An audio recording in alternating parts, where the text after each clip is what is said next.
He was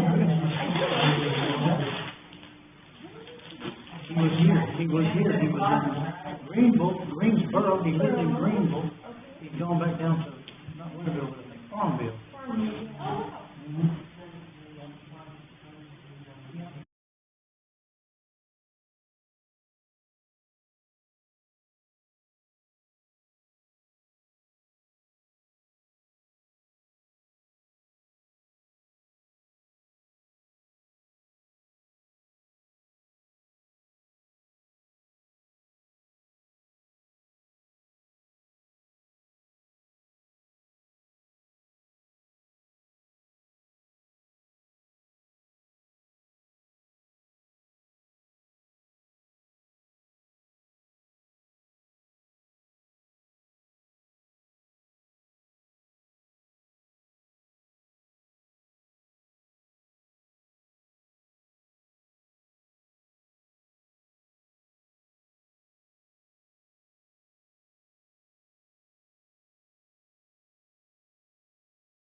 This time.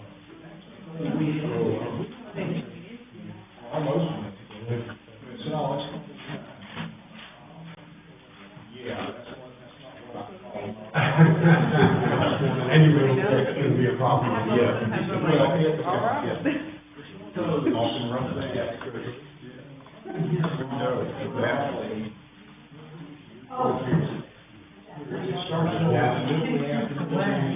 Everybody was fine. Yeah, okay. So then all the stages, right? I figured I'm more used to snow. Yeah. I was here, I was in the private back then when that happened, and I was having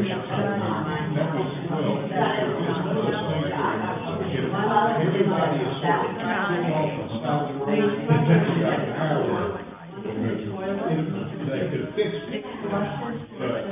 everybody ran out to go to the kids from school, and they had to work, and hey, Eric,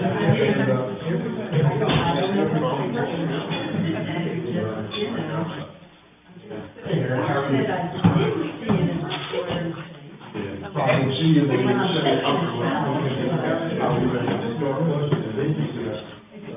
sorry that I got to lay around a little bit, there are some things going on in front of.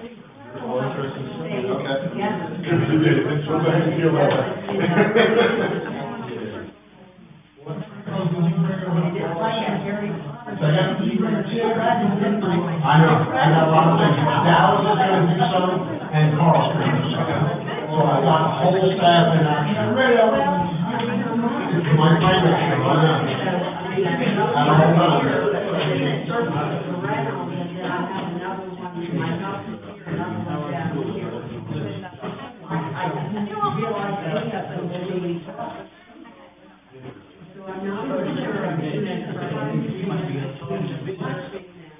Couldn't read.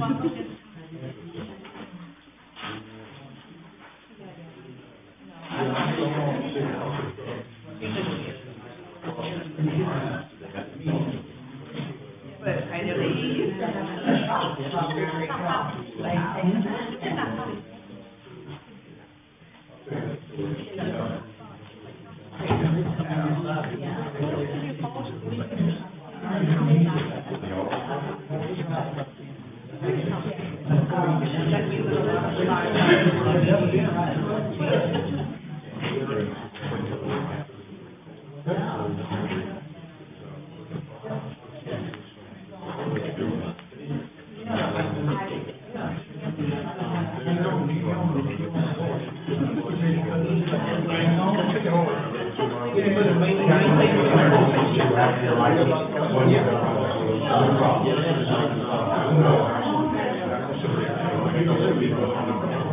You know, when you're done up there, walk through the.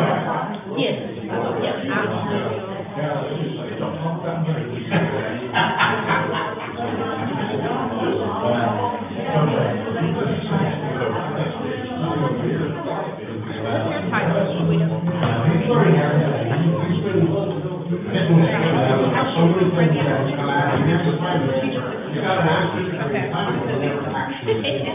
So now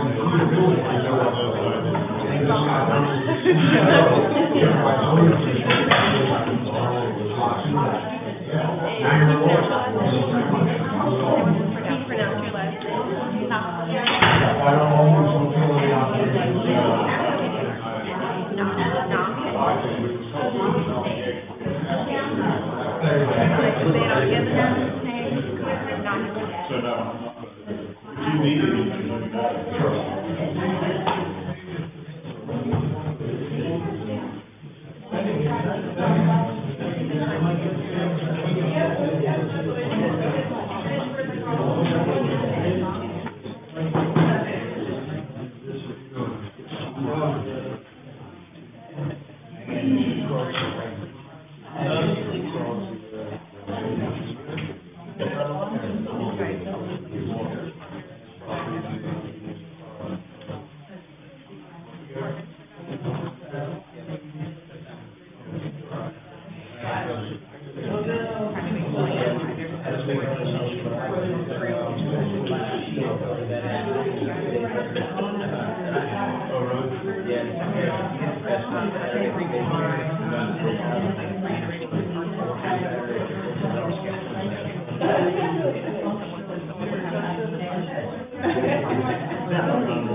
Yep. No schedule? Yeah, that's good. Look at your email, I'll be in my office. That's just what I needed to hear. We're good, sir.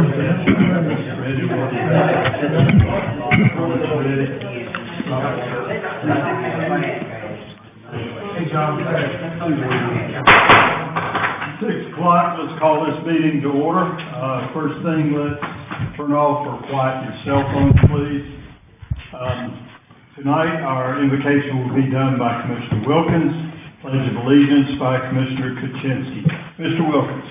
Let us pray. Father God, in the mighty name of Jesus, we pray that as we enter this holiday season, Father God, we pray a special blessing on this board, Father God, that we may use the fruit of the Spirit, Father God, that we may show love and peace, Father God, that we may show patient kindness and gentleness, Father God, that we may have faith and meekness and temperance, Father God, all that we do. Father God, bless our community, Father God, bless this board, bless our county, bless our country, Father God. And Father God, as I always pray, bind up evildoers, Father God, that hurt the people in this country. We thank you, God, and we love you. It is in the mighty name of Jesus that we do pray. Amen. Amen.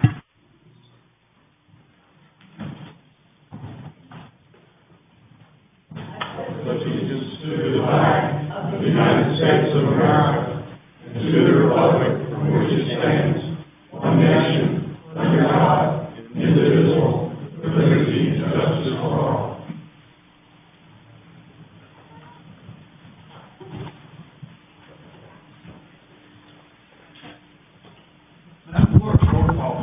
Commissioner Wilkins, Commissioner Albright, Mayor Pro Tem Gleason, Commissioner Kuczynski, Commissioner Way, Mayor Wheeler.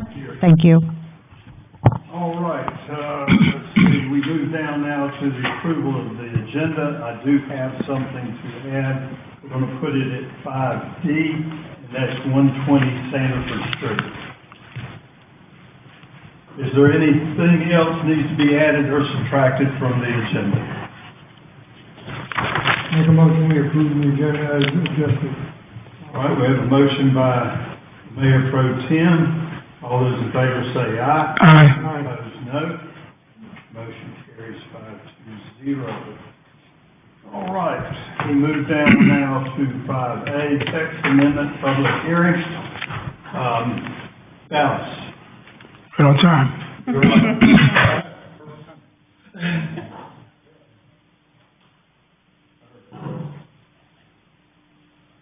Everyone.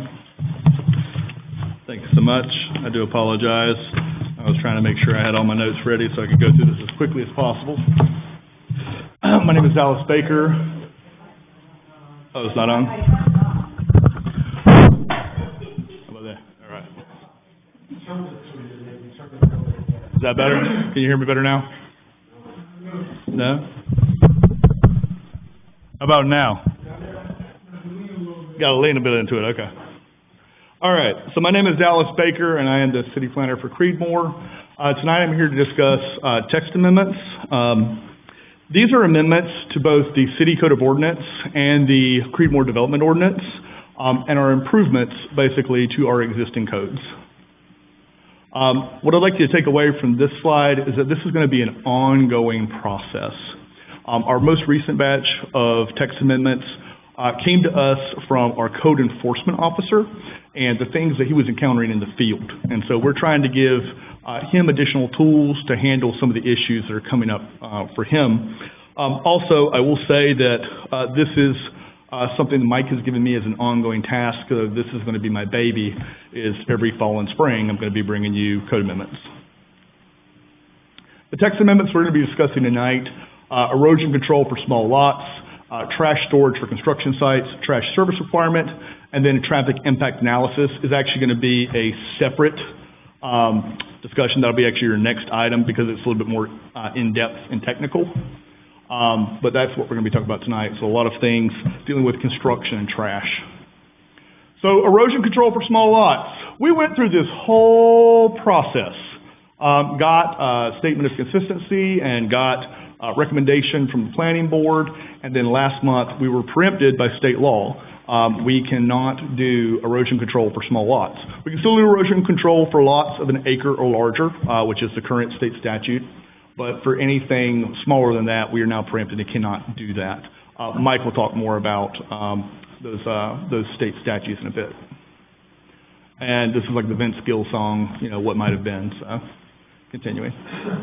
Trash storage for construction sites. I'll point you to the picture. You see the trash bin in the middle there? That really kind of encapsulates what this code amendment is about. It's just the idea that we want construction trash to be kept on site and out of sight, so that it is not going to be going on to neighboring lots, and that we are protecting the environment, keeping things out of the watershed for being windblown, things like that. And we are agnostic as to how you do it.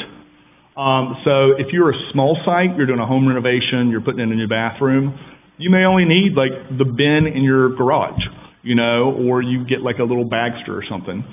If you're a large construction site, then you may have to get like, you know, serious heavy duty dumpsters.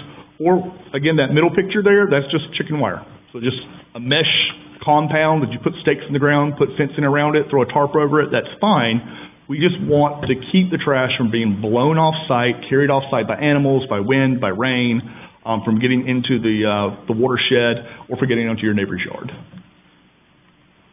Trash service requirement. Oh, and I should mention, so the trash storage for construction sites, that is going to apply both in the city and the ETJ. This next one, the trash service requirement, is only within the city. This does not apply in the ETJ. And what this is we have a number of ordinances that are on the books about nuisance trash requirements. So if people are, you know, stacking up trash in their backyard and it's becoming a nuisance to the community, we have ordinances in place to deal with that. What this does is it requires the solution that if you're in the city, you have to get trash service. And that is only for buildings that are occupied. So if you have a building that is unoccupied, it's up for sale, you don't have to have trash service. We did look at a separate part of the code that would have like language requiring a pause, like so if people go on vacation or things like that. But when we contacted GFL and spoke with them, that's already part of their service. You can already pause service if you go on vacation or something like that. So we don't need to update our code to reflect that. Just if they have the service, then that's part of the service. So very simple. If a building is occupied, required to have trash service, failure to comply results in a violation. So just giving some teeth to our code enforcement. And that's it. Recommendation is for a statement of consistency to be adopted. That is the first part that's required, and it has to go in that order. And then the ordinance is going to be those OTAs. Those are the ordinance text amendments for the Creedmoor Code of Ordinances. And then the ZTA is for the Creedmoor Development Ordinance. That completes my presentation. Take any questions. Thank you so much. Mr. Way, any questions? Mr. Kaczynski? Mayor Pro Tem. No, sir. Commissioner Albright. No, sir. And Mr. Wilkins. No, sir. All right. Yes, we need to do a public hearing. Is that correct? Yes, sir. All right. This time I will call the public hearing to order. Is there anyone here that would like to speak on this issue? No. Not seeing any. I will close the public hearing. And we need, is there anything else that needs to be added to this before we go to a motion? No, sir. Mr. Kaczynski. I'm ready to make the motion, Mr. Mayor, whenever you are. All right. Please proceed. Motion to adopt Resolution 2025-R-13, Statement of Consistency and Reasonableness. For ZTA 2025-02, we need to do them separately, I'm assuming. Dallas? Ma'am? separately. You can do yes, you need to do statement of consistency as a resolution and then the ordinance afterwards. Okay. Separate. All right, motion has been made by Commissioner Kaczynski. All those in favor say aye. Aye. Opposed, no. Motion carries 5-0. All right, next we need a motion to adopt ordinance. A motion to adopt ordinance 2025-0-06 for OTA-2025-02, ZTA 2025-02, OTA 2025-03 on trash storage and trash service. All right, motion is made by Commissioner Wilkins. All those in favor say aye. Aye. Opposed, no. Motion carries 5-0. I'm going to move this right along to the next one, because I believe there it is. All right, so the next item, I'm sorry, I don't think you called for it yet.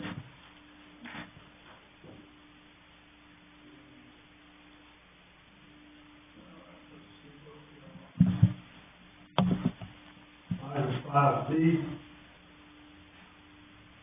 text amendment public hearing ZTA 2025-03 traffic impact analysis. Yes, Mr. Hyder is going to be presenting in just a moment. I'm going to give the initial and then he'll do the follow-up. It's here. Y'all been waiting for this one for a while. I won't belabor it too much because you have all heard this before and seen it before. It should be familiar. Traffic impact analysis. What is it? This is cars, trucks, vehicles on the road. Where are they? When are they? And as we have new developments, how are they going to impact our community? It is a tool. It allows us to look at the future, to see change. It points out potential problems we may have down the road, suggests potential solutions to those problems, and is a process that is predictable for everybody. For developers, for our citizens, for the city, so everybody kind of knows what's happening. And that's what we got. Parts and process. So we have tiers. TIA, I will stress, this is not, your grandma decides to redo her driveway and she has to come to us for traffic impact analysis. That is not this. There are basic cutoff levels you have to reach before you're required to do this level of analysis. Mr. Hyder will actually speak on that just a little bit. But we do have it so that if you have a small project, you're not impacted by this ordinance. But as we have larger projects come in, it gives us the tool to go ahead and, study and plan and prepare for those larger projects. Pre-submittal checklist and scoping. This basically is just to let the developer know what they're in for. TIA is conducted. That's going to be by the developer. They're going to pay for their own TIA, and our staff and our consultant will review it. And then we have a mitigation agreement. And this is probably the most important part. This is the teeth. This is where we identify what the problem's going to be, what the solutions are going to be. So it's what it is, where it's going to be, when it's going to happen, and there are guarantees, both legal and financial, that the developer will provide and pay for it. So that's really kind of all the different parts of it. The recommendation requires a statement of consistency because it is a zoning text amendment and the adoption of an ordinance. At this point, I will take any questions you have, or I can turn it over to Mr. Hyder, who's going to tell you about his firm's bona fides and let you know a little bit about the technical details of it. Commissioner Kaczynski.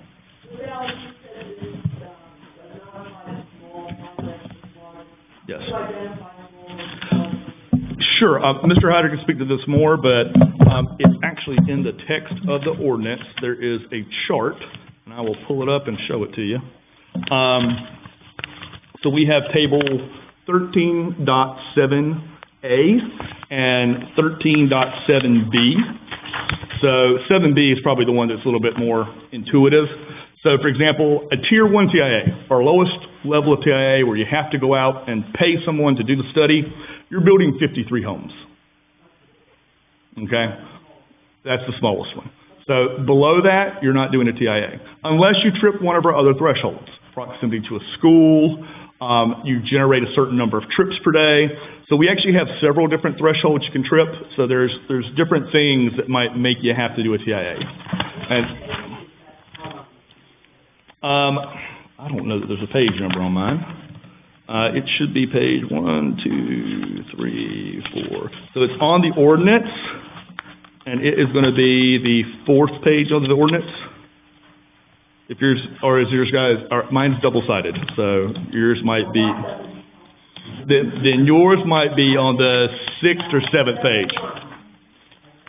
Okay. Yeah, I'm sorry, the packet I have is not the same as the packet you have, I'm sorry. So it has mandatory thresholds for TIA requirements, and so those are trip generation, does it generate a certain number of trips per day? Accessibility requirements, okay, so those are some statute required accessibility requirements. Discretionary determination, which actually gives us some flexibility. So as planners or the city engineer, we have the ability to say, hey, this is a special situation and we're going to require it because of this, whatever the special situation is.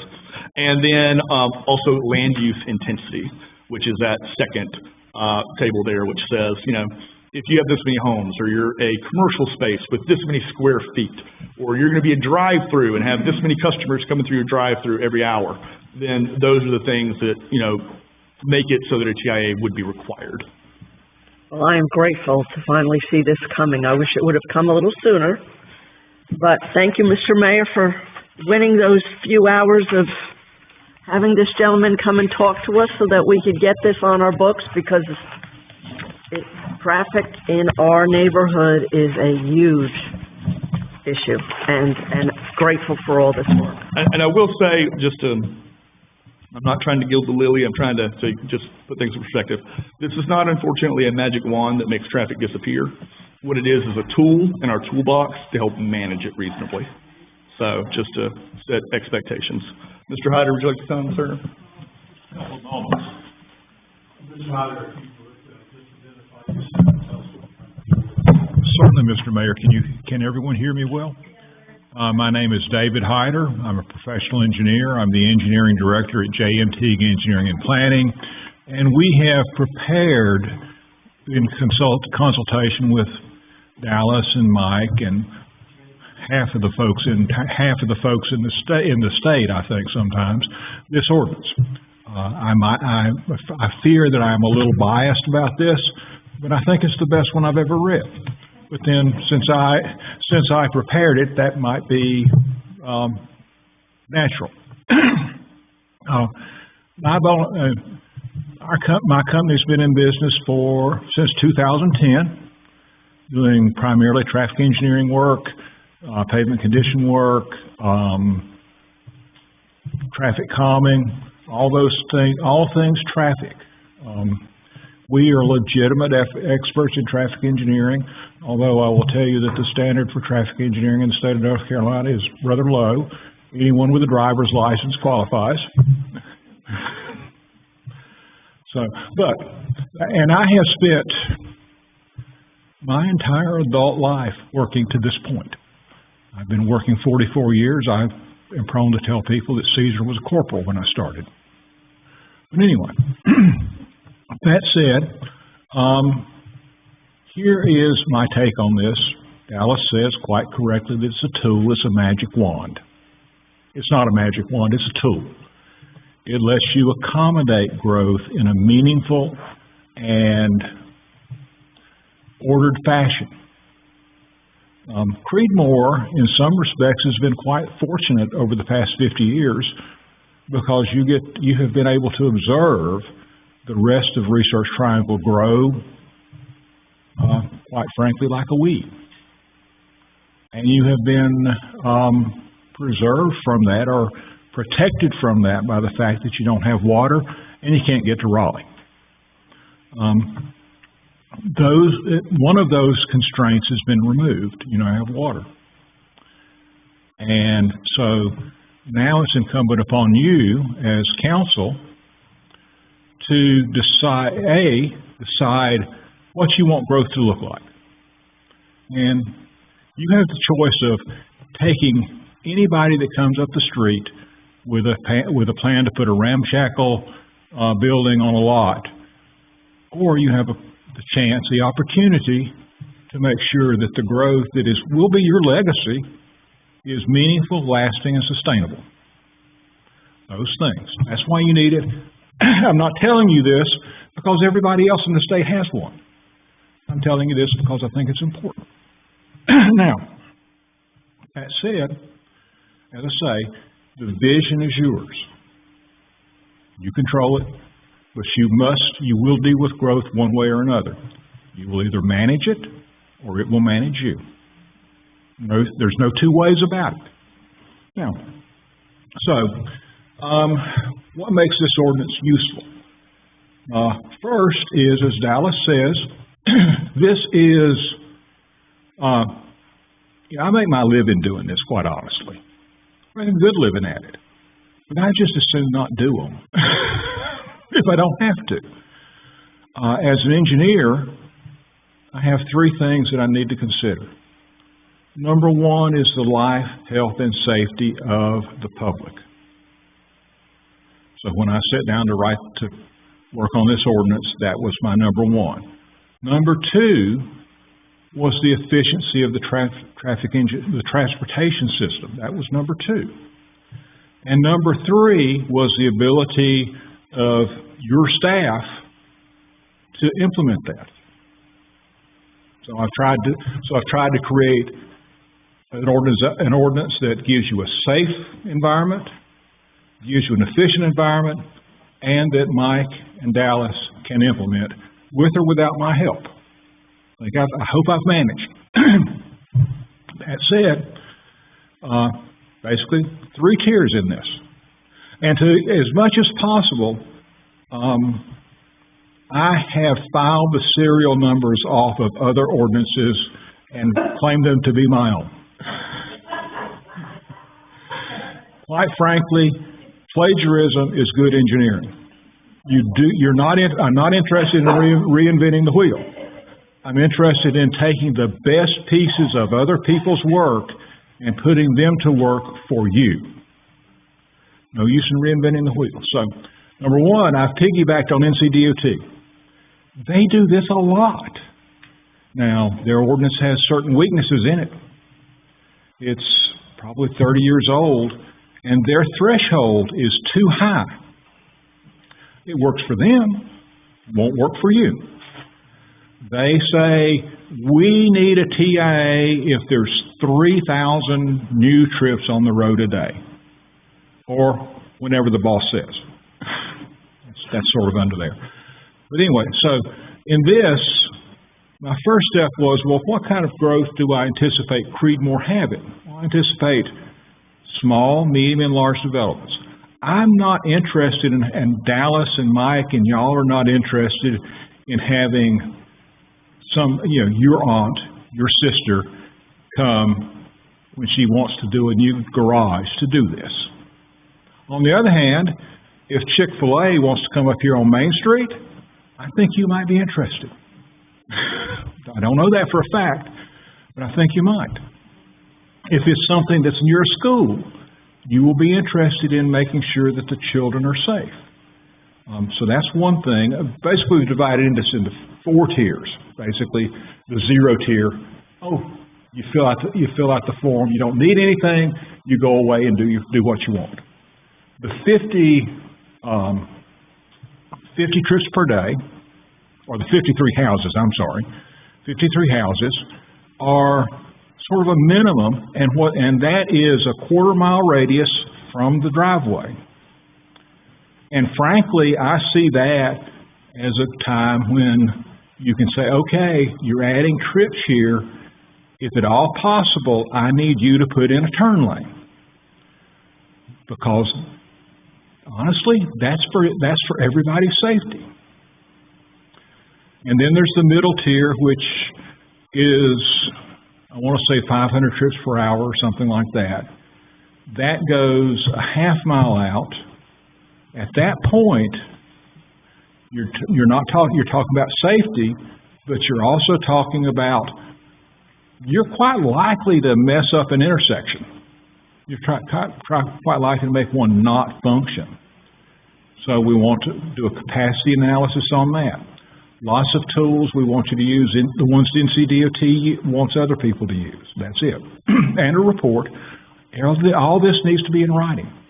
And of course, the last one is if you get really lucky or unlucky, depending on your point of view, and one of the major home builders comes in and pulls out 500 acres and said, here, that's what we're going to do. You really need to, that's one where you really, really need to focus out. And it goes out from half mile, basically it goes out to whatever basically it covers the entire city. That's the way this thing works. Now, that's one. That's on the end of, how do I start this? The other is what drives a mitigation. A mitigation is an attempt to fix a problem that doesn't exist. So basically, and we'll see how this works. If it drops, if the level of service at the intersection drops, or if we get too much delay, and those numbers are in the ordinance, you need to at least show how you would fix it. And that's not the same as fixing it, because y'all have that. And Mike and Dallas have the ability to say yes or no. So does the city engineer, by the way. But, so that's what you're looking at. Now, the last piece, and this is the piece that it's in some ordinances, it's not in others. And that is effectively a mitigation memorandum that is signed by, is it Mike? It'd be Mike as for the city, and by the developer that says, here's what we will do, and if we don't do this, here's what it's going to cost us. And that is your legal protection to take them that say, we don't care. You've agreed to this. We've all agreed to it. We say A, B, C, D. Unless the circumstances change, they've got to do it. It's a contract. And I will note, if I may. You may. That there is also a financial surety. Yeah. So they're going to give us a bond, or they're going to give us a letter of credit or something like that. So it's not just words on paper, but there's money attached to it. Yeah. Yeah, because one of the things I want to do is protect you financially, because I have been in several hearings in other parts of the state where people say, well, you promised you'd do this, and the only leverage that the city has is, well, we're not going to give you the COs. So, but anyway, so those are the basics. If you need more of that, I'm sure I could read the ordinance to you, but I'd rather not. But anyway, you're welcome. Any questions or? Mr. Wilkins, any questions? Mr. Albright. This is all well and good. We need it. However, the mitigation to correct the problem that may be caused at the intersection of 56 and 50 is great. However, we can't stop us from building 1,000 condominiums right down Route 956 on Route 1. It comes right over to Creedmoor. We have no mitigating factor in that at all. But yet, it's assumed by the people who live in our community, including myself, unless you get out and Golden Pond on 56 at 8 o'clock in the morning or 4:30 in the afternoon, it's challenging. Yes. This certainly will help. Yeah, it certainly cannot hurt. Yes, sir. However, we're surrounded by an environment that we have no control over. And that's a factor that I wish you could come up with an answer for that. I wish I had a good answer for that.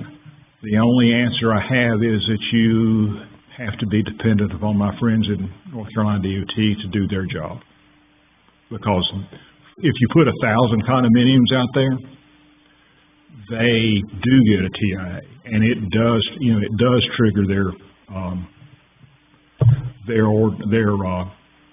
requirements, and they do look at it, and they will. Now, here's the problem: off-site improvements are difficult to handle, because you have to have what the lawyers, and I'm an engineer, so forgive me if I'm sure there's a lawyer somewhere around here, that has to have what they call a rational nexus, a strong relationship between what's happening and what you want done.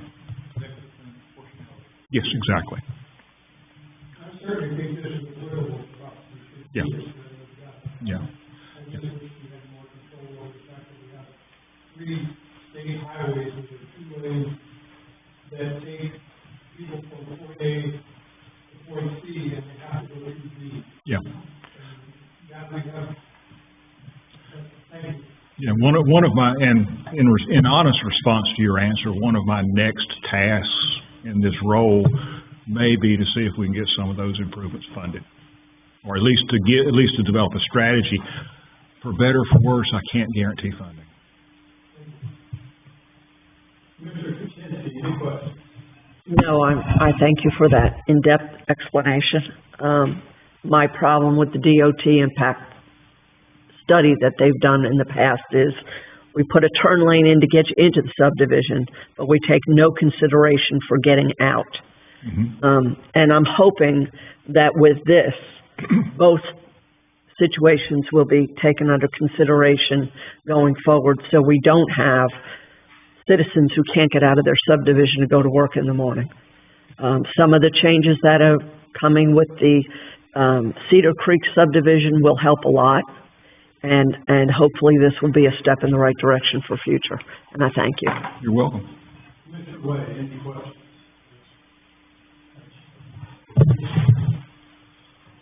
So, Commissioners, at this point, we are looking for a resolution for statement of consistency, looking for the ordinance, and we will have to have a public hearing for this, Mr. Mayor. All right, at this time, I will call a public hearing to order on ZTA 2025-03. Anybody like to speak? Not hearing any, I will close the public hearing and request a motion to adopt resolution 2025-R-14, statement of consistency and reasonableness for ZTA 2025-03. Motion is made by the Mayor Pro Tem. All those in favor say aye. Aye. Opposed, no. Motion carries 5-0. Next, we need a motion to adopt ordinance 2025-0-07 for ZTA 2025-03, traffic impact analysis. So moved. Motion is made by Commissioner Kuczynski. All those in favor say aye. Aye. Opposed, no. Motion carries. Dallas, as always, excellent job. Thank you very much.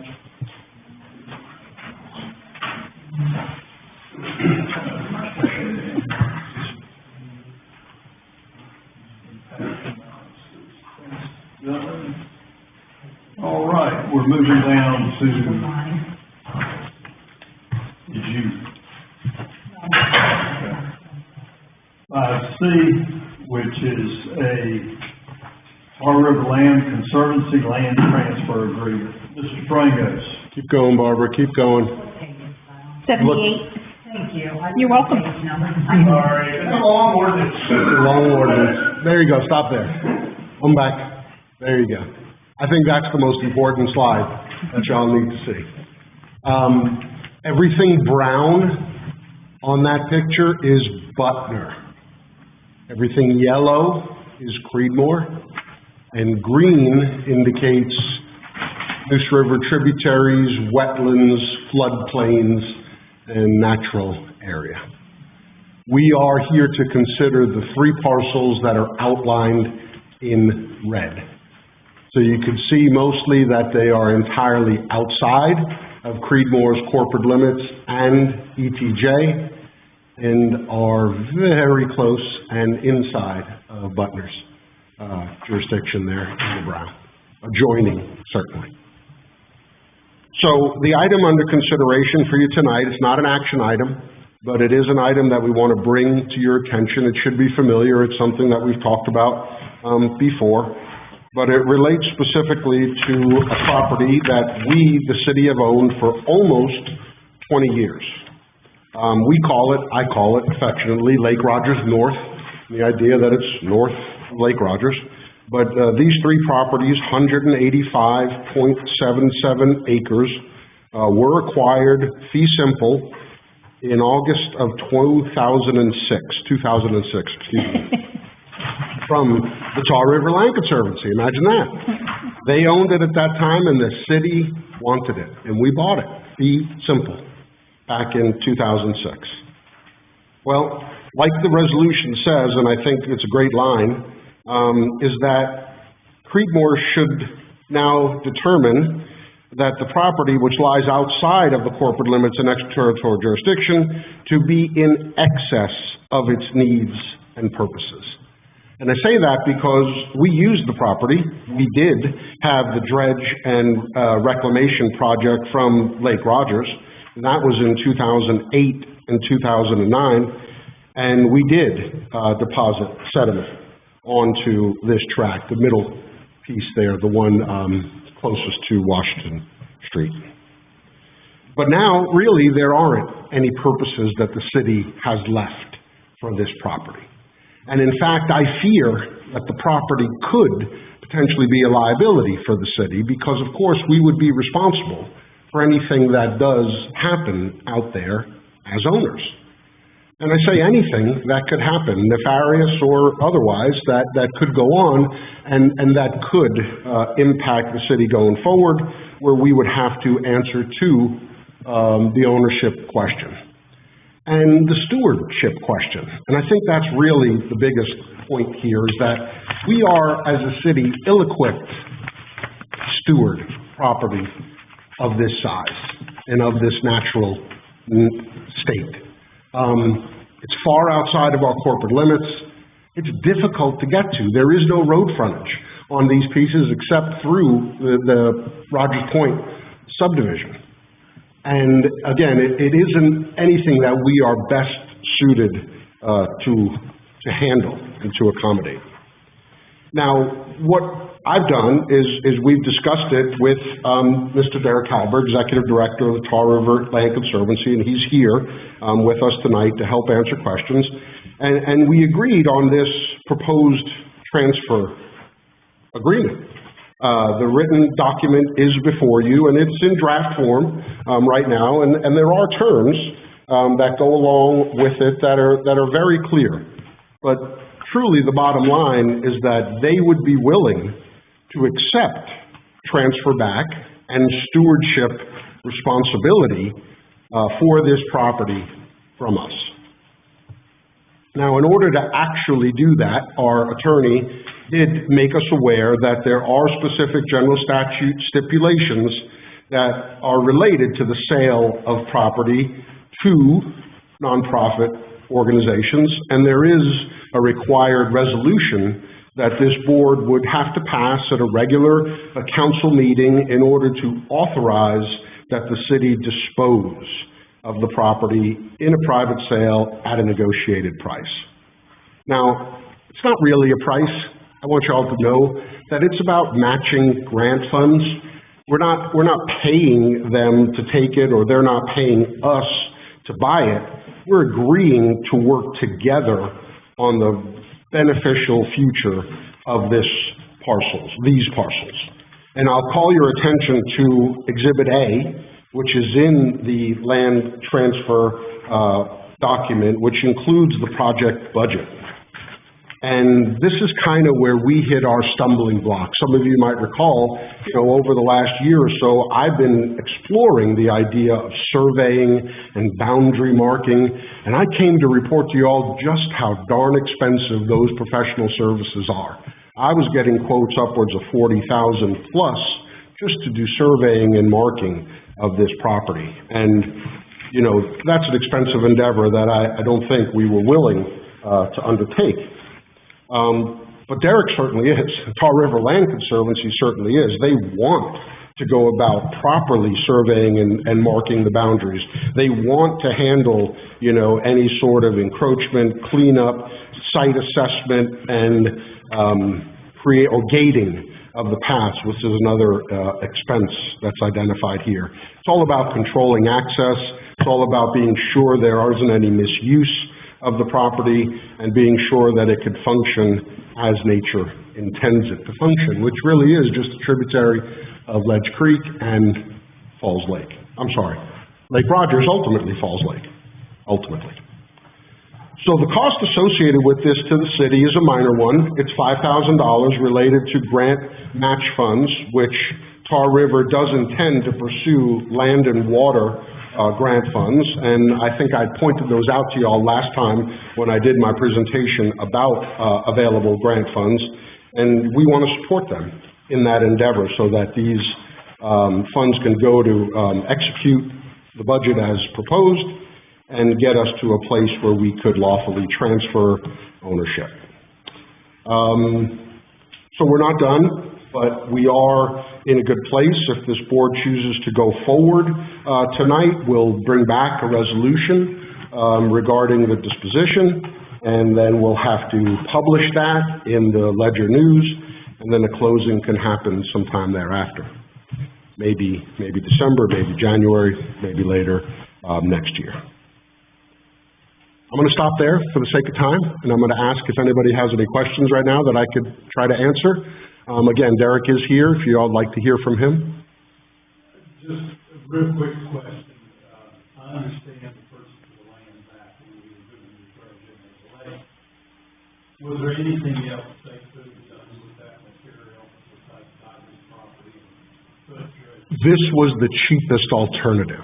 The cheapest alternative was to pump the sediment to this property. The other alternative would have been to haul it off-site, and that would have been a very expensive endeavor. Yeah, I'm sure it was considered, but...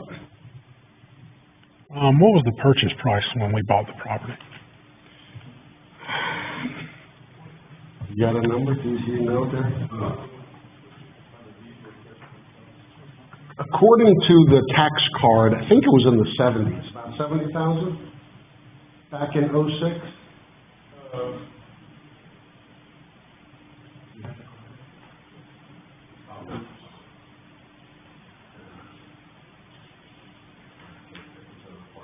Somewhere in the 70,000s that we bought it for. It's valued as tax-exempt wetland. So right now, the current value that's listed is about $55,000, according to Granville County tax records. But this property isn't valuable because it is so encumbered with environmental sensitive areas, with tributaries, with floodplains, with the Neuse River riparian areas. Not a lot that can be done with it. And the restricted covenants that exist today, which we would hopefully be amending in the future.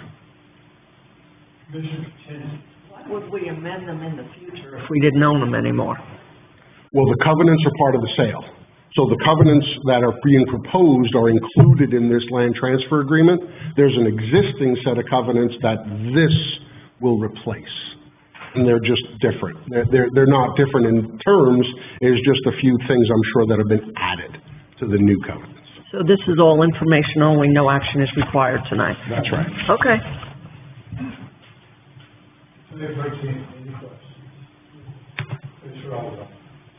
Mike, why did we purchase this to begin with? 2006.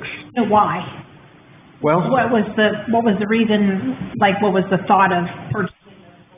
there is some history related to the creation of Butner, where this land had been an anchor that I think Creedmoor envisioned annexing from in order to encompass the area that is now Butner.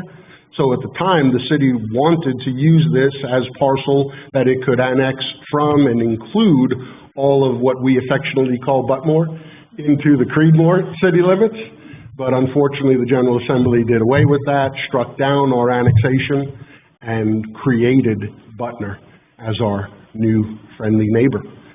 And here we were with this land essentially adjoining and right next to their jurisdiction and even inside their jurisdiction at the time. And, you know, we just don't think we belong there.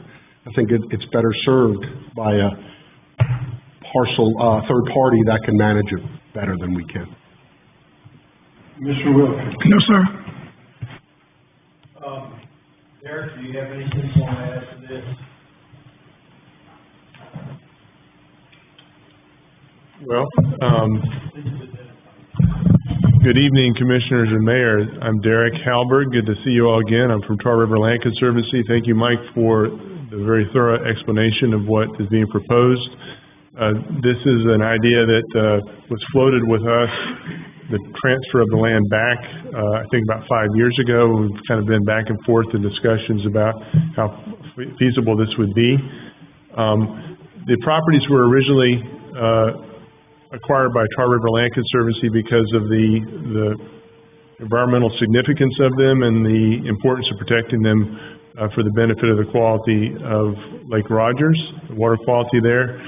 And we saw that the transfer 20 years ago to the city as part of the dredging project was the right thing to do. We have since acquired or were gifted property that adjoins this, kind of at the north east corner of the largest tract. We were given in a bequest in 2016, 185, 190 acres, and then subsequently we're given another property that adjoins that. So our footprint and our presence there really has changed. We retained restrictive covenants when we transferred the land to Creedmoor those many years ago to make sure it would stay environmentally protected. But we have also become an organization that, as you know, has hiking trails. We have community volunteers who do projects to try to enhance the properties.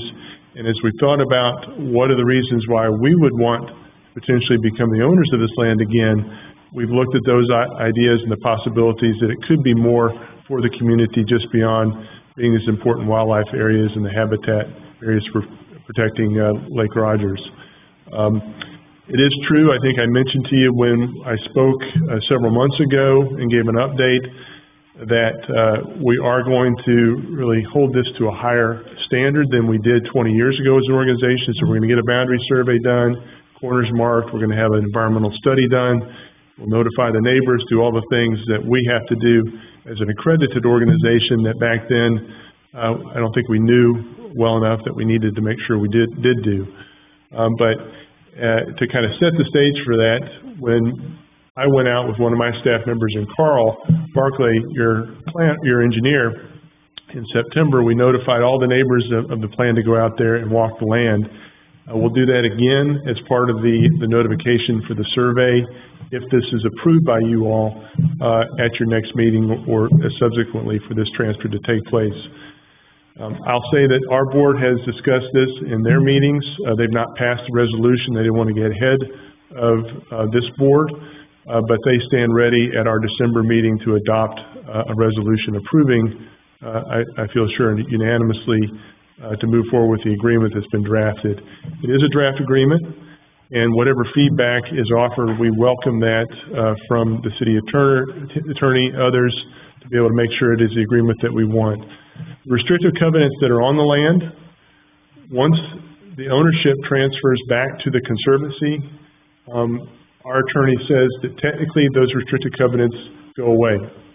It's a merger of the interest of the restricted covenants and the ownership back into one bundle of rights there. For us to be able to assure you that it'll stay conservation land and to assure the donors for the funding that we're trying to seek, we will instead put more robust restricted covenants on that land to make sure that it stays in conservation protection for a long time, and that's the agreement that's in the appendix to the land use agreement. So that's all I can think to say at this point, but I'm more than happy to answer questions tonight or through Mike at a later date, or come back to the next meeting if that's your pleasure. Commissioner Kaczynski. So once this, if you got this property back and it's deemed with the covenants that you have, is it possible for hunting to be done on it? Or is there a restriction against that? I don't think that the restriction against hunting in the current restricted covenants, if memory serves me, it was actually leased by the city to a local hunter who had been leasing it prior to us getting it back then for a number of years. It's in, the two larger tracts are in the counties land use or planning jurisdiction, so there's no restriction in terms of municipal rules for hunting, maybe on the smallest tract in Butner's corporate limits, but the restricted covenants would allow for that. We certainly would want to make sure that, that we allowed for beaver trapping and that sort of thing as part of the maintenance of areas around the lake. So what I'm asking is, if we do give back this land to you, would your covenants restrict it from hunting? I don't think that they do. I'd have to look at them. I didn't read it that closely. Our attorneys don't generally like to keep hunting because it's an important conservation use. But I will say we will not be leasing the property for hunting. It's too close to the residential areas and to the interstate. It's just too close to a danger area. There is subsection M of the covenants which declares they reserve the rights to recreational hunting and fishing and permit others to hunt and fish on the property. Thank you. Today the limitation was about discharge of firearms, because this is a city property, all ordinances would apply. Those ordinances would go away when it's already. Yeah, good point. But it's an RETJ. No, it's not. It's city property, but it's in Butner. Correct. So whose ordinance would apply? Butner's or? Granville County. Well, I think if we look at the map, the brownish area is the corporate limits of Butner. The smallest of the parcels in red it's surrounded by the corporate limits. The two larger ones are not in the ETJ of Butner or the ETJ of Creedmoor, so therefore it's the county's planning rules that we abide by in that circumstance. And the state's laws regarding hunting. Beg your pardon? Thinking about ducks. Yeah, there won't be any hunting for ducks. The other question I have for you is, we've been told that the dredging that was out there at one time 6 years ago was an environmental hazard. But now there is vegetation showing that it is no longer a hazard, and it's coming back to life. That's true. So if there's vegetation growing, wouldn't it eventually absorb the swamp land that's there? Well, and become property that could be used?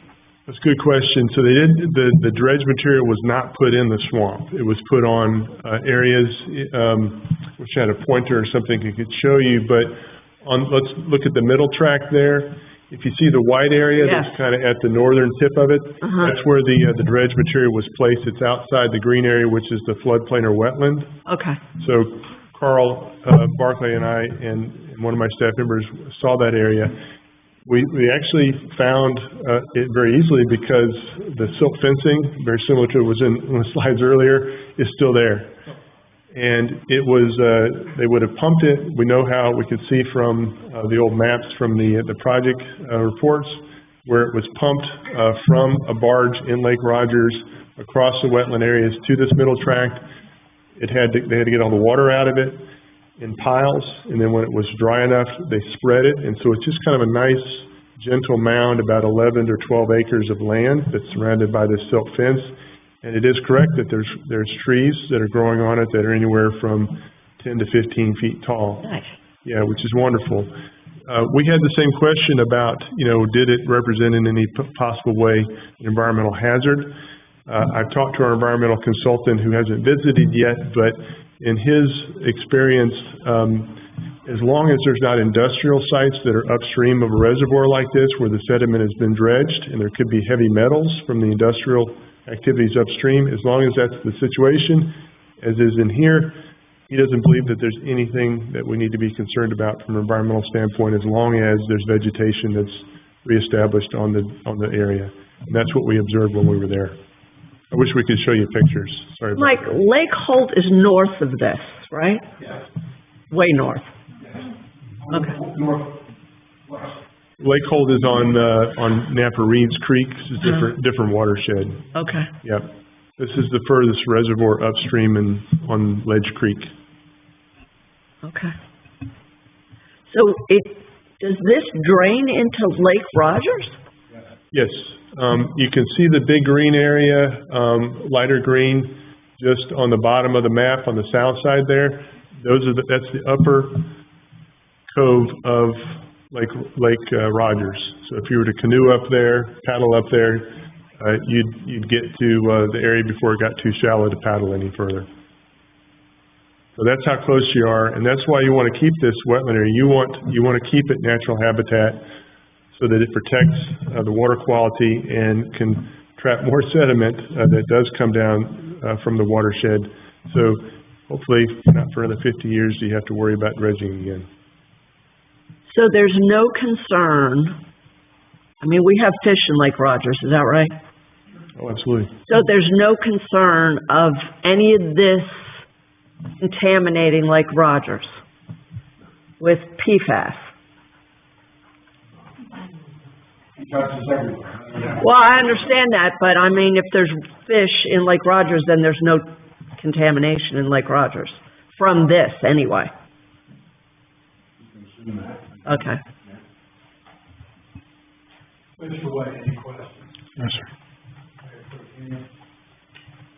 No, I was, to get a consensus of the board, that we go forward to the next meeting.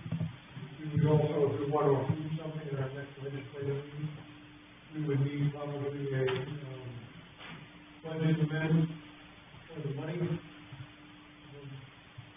We have some of that on hand in my fiscal 26 budget right now, so we can accommodate this with existing funds.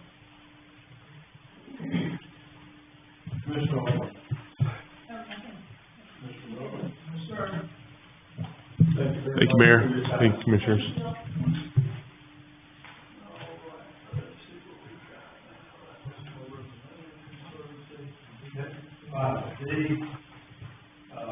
I'll entertain a motion to allow firm involved firms to negotiate for the release of any interest held by CSX Transportation in the parcel located at 120 Sanderson Street. So moved.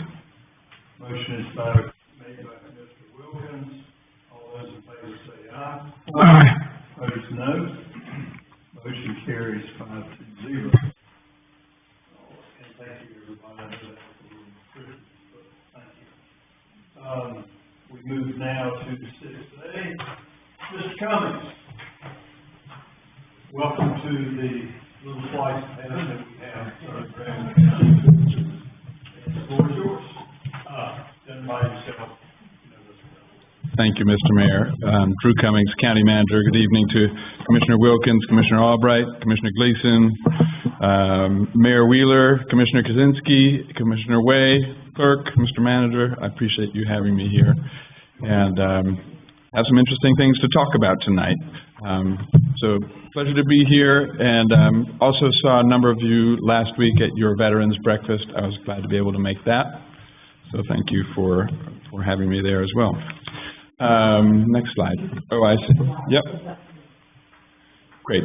So the purpose of my visit here tonight is to talk with you about the county's movement towards redevelopment of the historic Hawley School site on the east side of Creedmoor.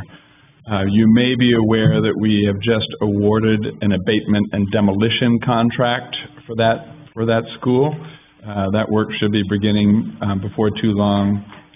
And I think in December or January, we'll also be putting out an RFP for design and master planning services for the site. In mid-December, so just in a couple of weeks, I have put together a tour for the county commissioners to go look at a number of other sites throughout the region that may have components in them that will be of interest to them, and will help them kind of prioritize what they may want to see on the site, on the Hawley site. I don't know in advance what those priorities will be, but I do anticipate a desire for both indoor and outdoor spaces, and there will be a fair bit of stakeholder engagement, and I fully expect Creedmoor leadership to also be engaged, so we can understand your thoughts and desires for the property. Here's a quick rundown of the parcels in question. I've got a map on the next slide. The main property, the former school property, actually is 2 parcels, but they total about 27.5 acres. The City of Creedmoor owns 2 parcels on the east side of the parcel, each of them about 3.5 acres with significant portions under the power lines. As you may be aware, the parcels do have conservation easements on them, but the easements do permit at least some recreational uses, which may be relevant to the request. So here's an aerial photograph of the site, and the 2 parcels Creedmoor owns have red stars in them. You can also see kind of a light-colored vertical stripe sort of cutting in between them. That's the power line easement, and you can see how it bisects or takes up some of the real estate for both of the parcels.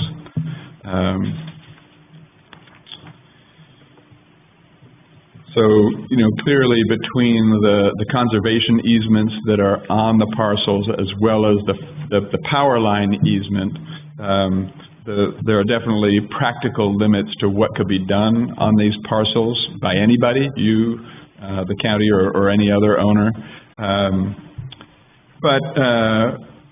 And even limits to the recreational uses.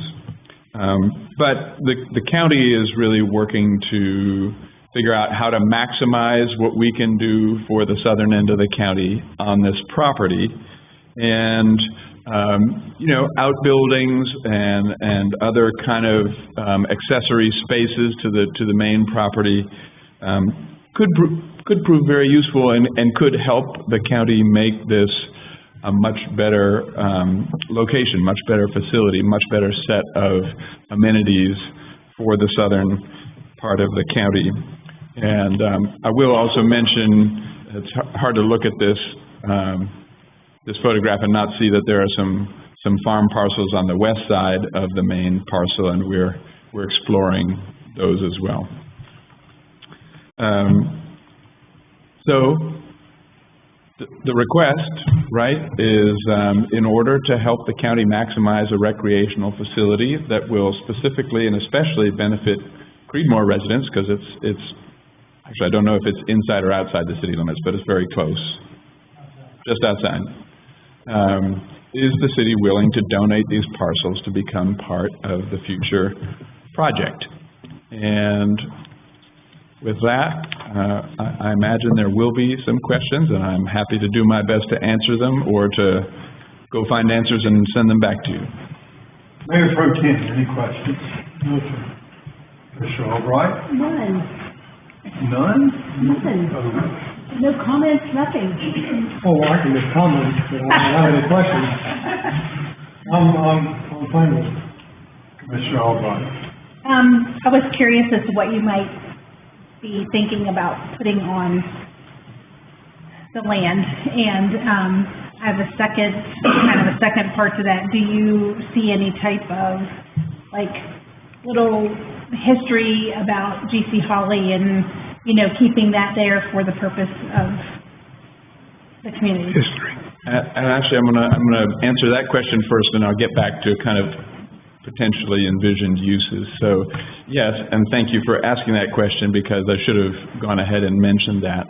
Since the school system gave us the building, the property, we've been in fairly active conversation with the Alumni Association from the historic Holly School, and also Ms. Edwards, who is a descendant of Reverend Holly. And we've already given them some pieces of the old building, the door to the principal's office, a lot of the memorabilia from the school, some floorboards from the gym that have the insignia, the mascot on it.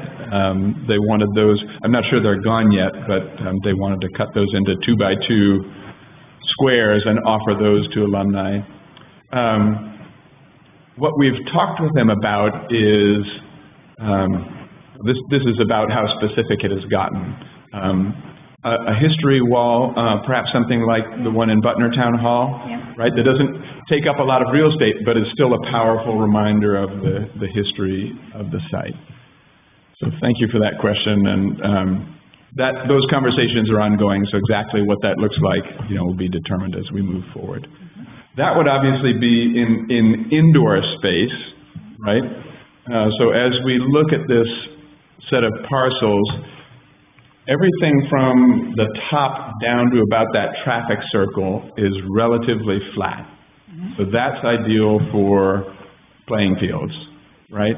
And so my expectation is that we will probably be looking to figure out what kinds of fields, multi-sport fields, dedicated fields, we can fit in there.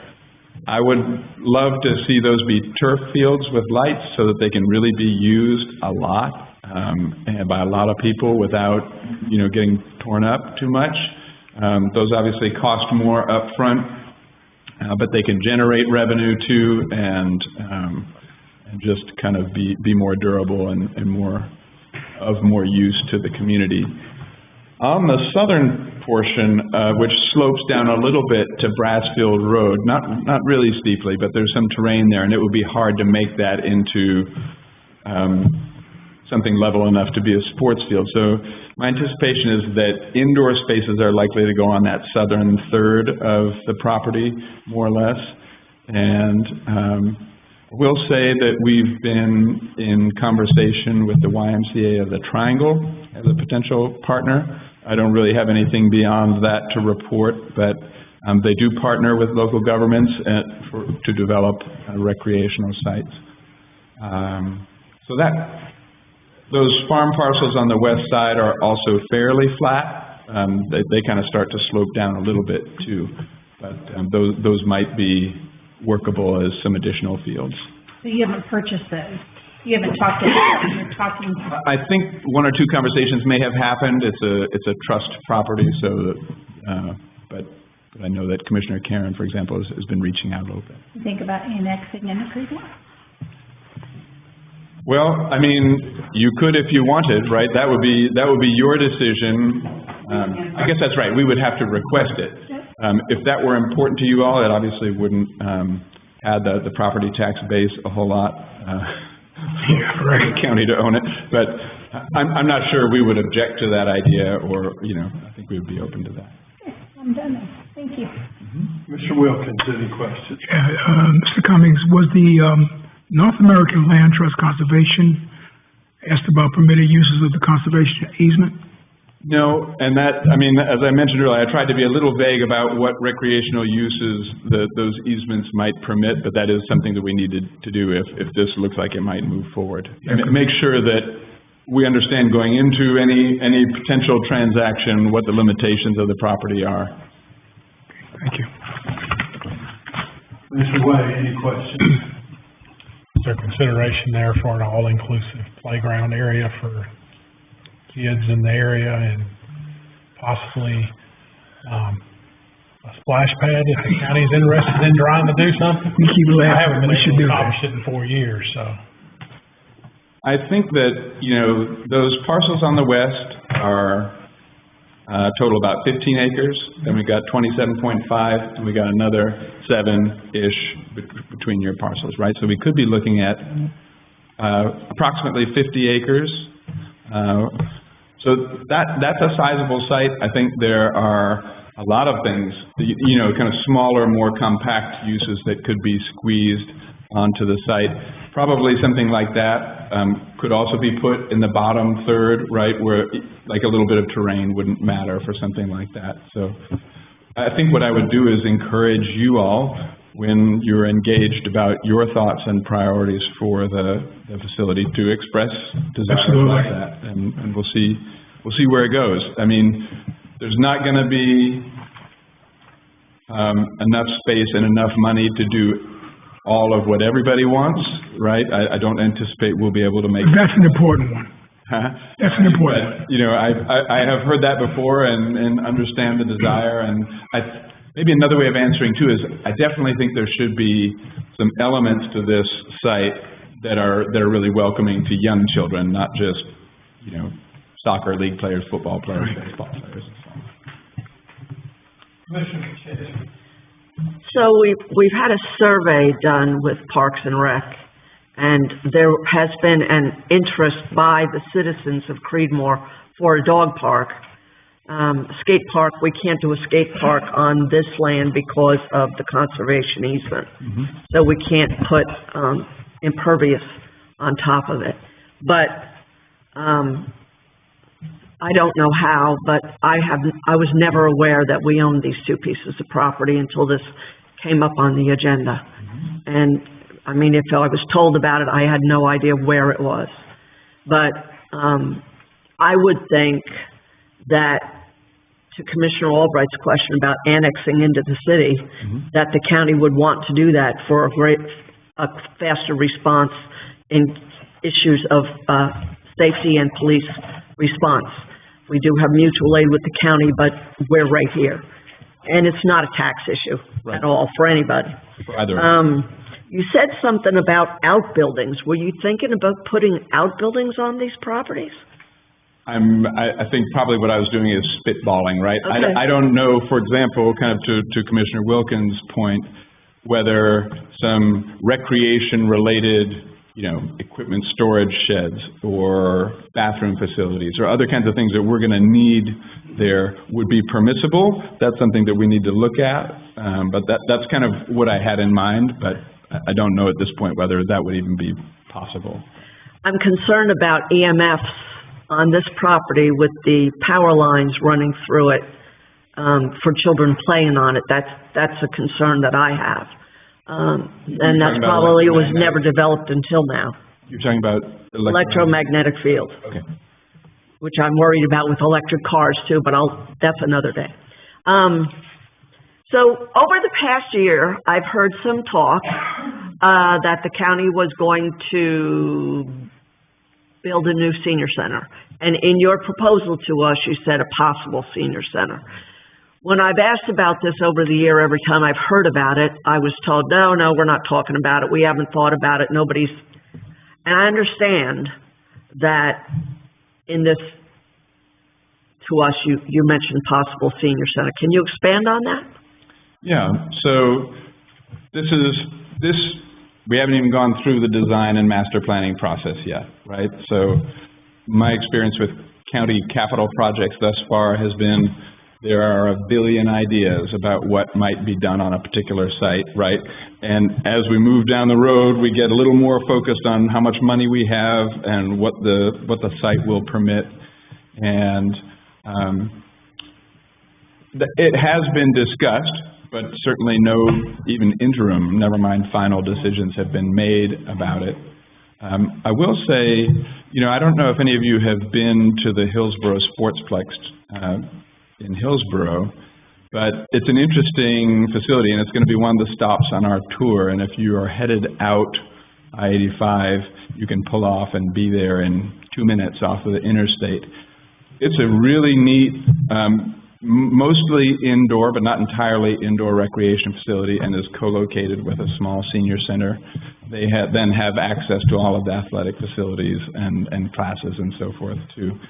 I think it works well there. I know that my commissioners have expressed a desire to make sure that, all the seniors in the southern part of the county have a facility that is capable of serving them, but I don't really know what the outcome of the planning and, designing process will be. Mr. Mayor, my thoughts on this is that we table this till the new board is seated and make the decision at that time. Well, there's no action. I know, but I'm just saying. And since this is basically, that's what would happen anyway. Okay. Drew, as always, it's a pleasure to see you here. Please do come and visit us again soon. I will. And thank you for your... I haven't got my invitation to the winter retreat, but I'm expecting it any day now. Thank you. And if any of you think of additional questions that you have about this, feel free to send me an email. You can find me easily on the county website. I'm happy to address them. Thank you. All right, we move to Parks and Recreation Comprehensive System-Wide Master Plan. Exciting time for recreation in here in Creedmoor. Good evening, Mayor Pro Tem, and Commissioners. Tonight we will hear one of the final presentations outlining the recommendations for our recreation master plan. So definitely take this presentation, the conversations before, into consideration. This project has been led by Principal in Charge Shweta Nanakar and Eliza Monroe, Project Planner from McAdams. Today you'll hear these recommendations that will help shape the final plan of the recreation plan, the master plan. Before you go ahead, identify yourself. Chastity McCurdy, Recreation Director, City of Creedmoor. Yes. As the project cycle comes to an end, it is important and very vital that we get your feedback, as that is important as we look forward to taking these recommendations and making them action plans. Thank you. Hello, everyone. Excuse me. My name is Eliza Monroe. I'm the project planner, and I work at McAdams, and I'm joined today by Shweta Nanakar, who's also at McAdams as a principal in charge. Good to see all of you again. Did everyone get up and stretch their legs a little bit? Let's get into it. So you all have, get up and move just a bit. You all have seen me a couple different times, but today, as Chastity mentioned, is one of our later presentations regarding this project. It's been about 10 months now since we all got started on this. And so this is one of those times where we're going to start talking about what do we learn throughout the engagement process, throughout the scientific survey, how do we create those recommendations and action items.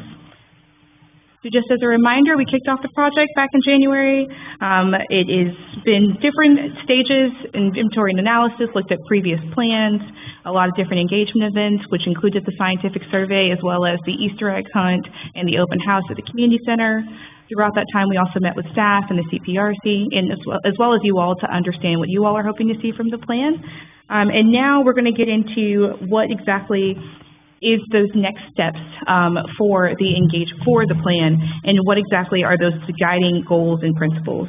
So from the engagement events and conversations with staff and you all, as well as the scientific survey, the recommendations for this plans are divided into 6 different goals. That's a healthy community, conservation and green space protection, greenway and connectivity and mobility, gathering and placemaking, quality and care, and staffing and operations and service delivery. So what exactly do each of those goals, if we break them down? Healthy community is creating a healthy community that fosters personal and collective well-being through vibrant, interactive parks and recreation that encourage social connection, lifelong learning, and active participation. By offering diverse experiences, it empowers residents to engage, grow, and thrive together, and also encourages more of those long-term parks and rec participation, people who start out as a kid and continue on as they're a teenager, and as well as an active adult. Conservation, green space protection. Creedmoor and partnering organizations like the Tar River Land Conservancy prioritizes the preservation and enhancement of natural areas through strategic land management and acquisition, sustainable development practices, and proactive parkland conservation. This approach ensures ecological integrity, equitable access to green spaces, and long-term resilience for community health and environmental sustainability. Greenway connectivity and mobility focuses on expanding and linking greenway networks, including the Cross-City Trail, to connect neighborhoods, parks, and cultural destinations while improving safety for pedestrians and cyclists. Through collaboration with developers and transportation partners, it prioritizes natural trail development and seamless integration with regional plans that have been adopted to enhance access to those open spaces. Gathering and placemaking focuses on supporting a broader mix of recreation opportunities that reflect community interest and encourage participation, offering year-round and passive options, activating underused parks, and designing parks for places where people feel like they belong. Quality and care sounds like what it is, which is addressing renovation needs, life cycle reinvestment, infrastructure improvements, new facility development, and capital planning. And lastly, staffing, operations, and service delivery includes staffing levels, maintenance crew support, internal systems, and performance tracking to improve the day-to-day and long-term functions to ensure the department can continue delivering high-quality services as the system and as the town, or as the city grows. Each of these goals have several recommendations and action items, which will be broken down within the plan into short-term, mid-term, and long-term time periods to accomplish them. So that way we're making sure the plan is both aspirational but also achievable, and that the department has a step-by-step way to continue to move forward. So as we go through each of these action items on the next coming slides, this is where I would love to get some suggestions for changes, specifications, anything that needs to possibly be removed. Based upon a couple of the presentations today, I've actually been marking up some of them, but the hope is that we'll get to go through these together and you all can ask questions of us and we can kind of figure out whether or not this list is appropriate. The next step after this will then be to divide those up into those short, mid, and long-term ranges. So looking at healthy community, the action items within this goal are to expand access to physical and mental health and wellness programs by providing programs that provide personal and physical fitness benefits for all age groups and ability levels. This one directly relates to the previous conversation we had, Commissioner Albright, regarding the Hillsborough example of looking at abilities for the department to provide facilities, whereas other organizations might come in and host different events. So that leads us into the second action item, which is collaborating with local fitness centers, health organizations, and sporting leagues to create a relationship where the department facilitates activities and sports while not necessarily providing the staffing or volunteers. Strengthen partnerships with schools and nonprofits to co-host programs and share resources. Implement outdoor programs and promotional campaigns to raise awareness of the benefits of regular physical activity and encourage community members to participate in fitness and wellness programs. Integrate health and wellness education into existing recreation programs and activities, incorporating topics such as nutrition, stress management, mindfulness, and preventative care, healthcare practices. Establish community health challenges or competitions that incentivize residents to adopt healthy behaviors and engage in regular physical activity with rewards and recognition for participation and achievement. So that could be a visit all of the trails photo. So if everyone goes to the Gauntlet as well as goes to the Lake Rogers Trail, they can take photos. And there's also, that could be a lap competition at BC Roberts, so seeing how many laps someone can do in a certain amount of time. Those types of programs can encourage people to come out, but are very low effort and low from this department standpoint. And lastly, for healthy community, the last action item is to continue to develop new greenways and trails that support a range of physical activities such as walking, running, and biking. So I'll pause there for us to kind of talk through these and see if there's any questions, and Choi is also here if there's any further questions as well. Rather than go individual to individual, anybody has here has any questions? Any questions? I think we're doing most of these things that we have right now. And so this might be a time if you have like a specific partner, like the Hillsborough example was really great for us to possibly look at the senior center being a partner and not just a neighbor in the community center, the Granville and Vance Public Health Department being a partner. So those types of things might be where we go back and forth in this conversation. And that way we're able to clearly identify them, hopefully reach out to them at this stage and kind of say, hey, we're mentioning you in this plan. Come January, February, your name's in it. Let's see if we can get that conversation started. But no questions here. I can move on to the next one. So for conservation and open space, so that's conduct a thorough assessment of existing green spaces to identify priority areas for conservation based on ecological significance, habitat diversity, and community value. Prioritize preserving and protecting natural resources within existing parks by clustering the built amenities in the most developable parts of the site. Add interpretive signs about local ecosystems, wildlife, and conservation practices to promote awareness, especially around natural trails in the Gauntlet. So an example of that could be, this black snake lives here. It educates people that a snake does live there, and it's not poisonous, so don't be afraid of it. Or it can also educate folks about poison ivy, because no matter how old I get, I seem to get it every 4 years. So the next one, leverage partnerships with land trust and conservation organizations like the Tar River Land Conservancy to implement land conservation measures, such as acquisition, conservation easements, and habitat restoration to protect and enhance key natural resources from development and degradation. Explore funding opportunity with these partnering organizations from federal, state, and private sources to support land acquisition, conservation easements, and habitat restoration projects. Collaborate with the planning department to identify opportunities for conservation efforts through policy and ordinance amendments. as well, and the very last one is work with landowners, developers, and conservation groups to negotiate voluntary conservation agreements, easements, or land donations to permanently protect critical green spaces from development. I feel like this one might be some conversation. Or not, then that's A-okay. No, I mean, it's pretty self-explanatory and laid out perfectly. I mean, it's everything that we have asked, collaboration with our state, local, and federal partners, maybe it's private industry, so. And we can also include some examples of ordinance language regarding, and that's something we can definitely talk about, Dallas. But yeah, we can include examples of ordinance language that can be utilized to maybe boost up some of those conservation efforts, even since the planning department is the folks who are administering that ordinance and keeping track of it, so we can also include that.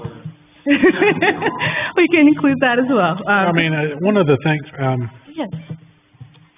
Mike, one of our, I guess, ordinance or caveats is when a developer comes in to develop and they have to have the open spaces.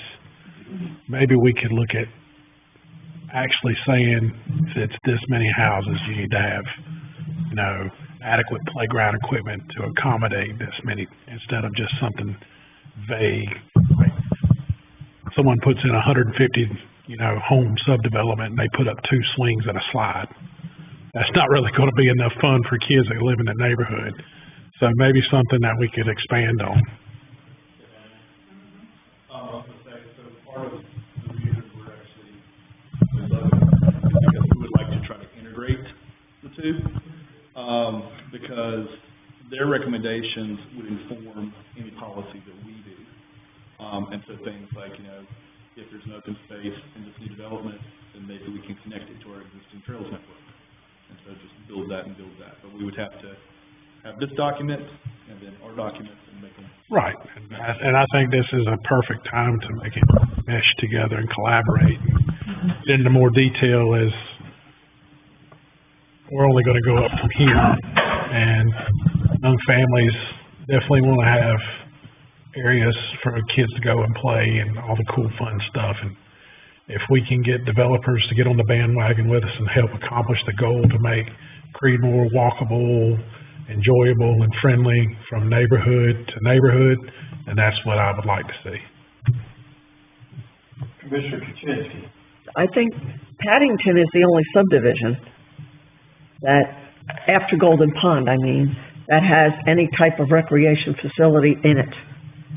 And I don't know how in the world subdivisions got approved without this, because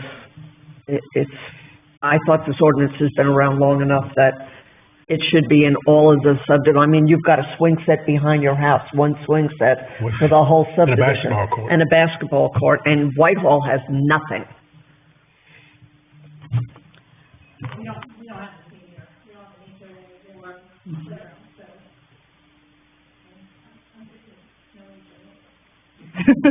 The playground. And so you all know my previous life, I was a planner, not just a parks planner, but a land use planner. And so it's not uncommon what you're referring to. In the municipality I worked for, it even got down to the point of a specific percentage of the overall acreage. And so a park bench or benches throughout along the trail and the radius around it would go towards that percentage. So a park bench might be 6 feet wide, and then like a 2-foot radius around it gives you like a certain amount of square footage that goes towards that requirement. So it can get pretty granular in terms of ways to get recreation requirements into the ordinance, into these communities as they're being developed. Awesome. Thank you. Awesome, okay. So Greenway connectivity, oops, I went too far. Greenway connectivity and mobility. So for this one, our Greenway team did look at a lot of plans that happened and have been approved. So that was the Connect 2050, which is the Research Triangle Regional Metropolitan Transportation Plan, the Creedmoor Bike and Ped Plan from 2011, the Granville County Comprehensive Plan for Parks, as well as the Granville County Comprehensive Transportation Plan, the Wake County Greenway System, and the NC Corridor 50 Playbook, which all have Creedmoor as a location for connection and for bringing things together. So that was a part of the assessment for the greenways and connectivity, and that led to some of these action items. So number one is coordinating with the Planning Department, Transportation Department, and NCDOT to prioritize greenway and sidewalk segments from adopted plans. Full stop. There have been a lot of assessments and a lot of plans that have said we should put this here.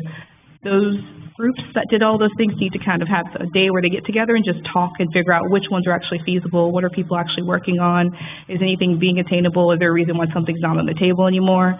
So the very first recommendation is to just to get everyone that's done a plan in the past 10 to 15 years in a room and see what's going on and why those things may not be implemented yet.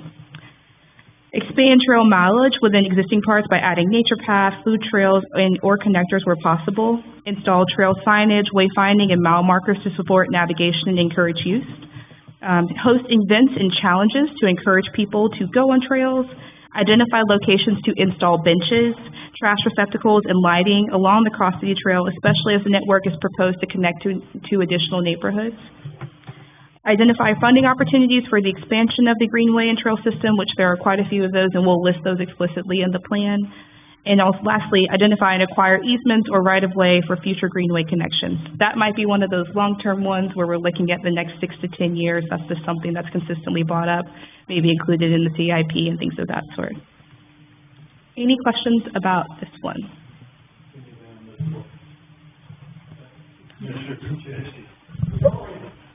The only issue with the I see in this is trash receptacles.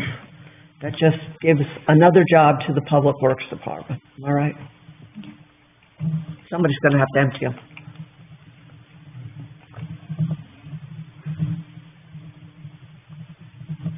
Thank you for that. Okay. Seeing none. Moving over to gathering and placemaking. This one I think we heard a lot about in the scientific survey as well as in the in-person. People love getting together. They love the music festival. They like opportunities to get together at Lake Rogers. Like, this is a very big core of what we've heard is people want to have more opportunities to do this. And so the first step here is to conduct an annual review of program offerings by age group, participation levels, and life cycle stage. That is actually, we conducted an assessment of all the programs and looked at which age groups are getting a lot of program opportunities and which age groups may not be having a ton of them. So from our assessment, the goal is to just keep doing that annually. So annually looking at the programs that you're offering, seeing which age groups may not be having a lot of program opportunities, and then adjusting as needed. Expand the recreational offerings at the community center park to attract family-friendly recreation, such as a splash pad. Go me. Expanded play area and social gathering spaces. Develop a tracking system to obtain metrics on attendance, age, and the origin location of program participants. This is something that can be done pen and paper. There's also softwares like Placer AI and other things that can track where people are coming from, the age that they are, and where they're going. Pilot innovative programs targeting teens and older adults to fill service gaps, because we're noticing in our assessment that they were some of the ones that don't have a ton of opportunities. Number 5, activate underused parks like Harris Park with occasional pop-up programs, mobile activities, or fitness classes. This one primarily is because a lot of times when we were meeting with folks, they just didn't know that it was there. A lot of families didn't know there was a second playground now that was available to them at Harris Park. So the intention here is not to take a community park and turn it into something as popular a destination as Lake Rogers.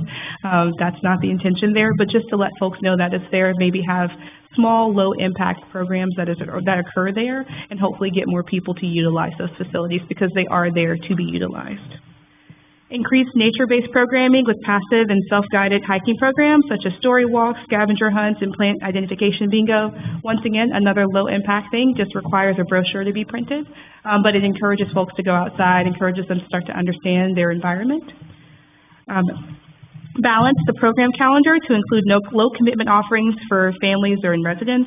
Not everyone can be a part of a consistent programming opportunity. Some people just need a singular day that they can come and know that they will be able to participate in that. And lastly, collaborate with local partners to use the community center with trend-aligned offerings for teens and adults, such as crafting and wellness classes for adults, casual social events, interspace clubs, or game nights for teens. But the core thing I want to just summarize for this one is the Parks Department, in its size and its capacity, is not required to be the sole recreation person, but they have some great facilities that other people could possibly utilize through partnerships. Any questions? I think the biggest problem we run into is space to put our broad ideas that we have. To put at the community center or just space? Just in general, you know, like the splash pad, for instance. I know I've wanted a splash pad since I ran for office the first time, and children in the community enjoy it. We go to, you know, the Granville Athletic Park and utilize the one there. The footprint of one here that would do it justice might be better with a partnership with the county if they're going to do a full-fledged recreational facility out there. It might be better cost-wise for the city. It might be more inclusive to be able to utilize resources that the county can pull together. We don't know until we explore those possibilities. Same thing with a larger, more all-inclusive playground for all kids of their abilities to be able to play. These larger playground equipments require a little bit of a larger footprint than we may be able to offer right now based on the property the city owns and be able to utilize.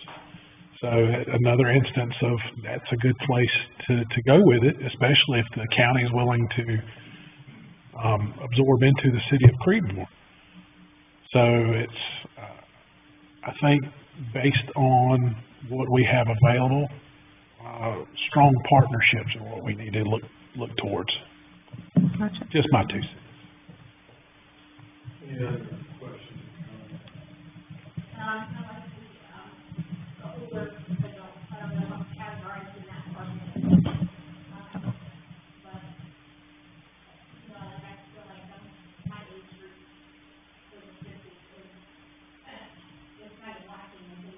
Yeah.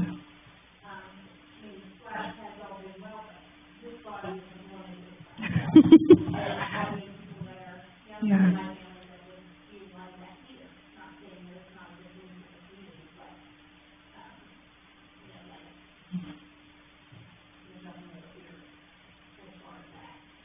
The gap in the programming.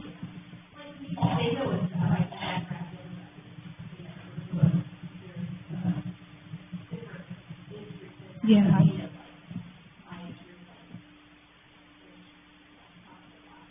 Gotcha. Is there in your experience, and I know you are the liaison for the CPRC as well, is there programming, events, and types that you think that you can like name and recommend now that we could possibly include, or is it just more so if something is offered, like people will come?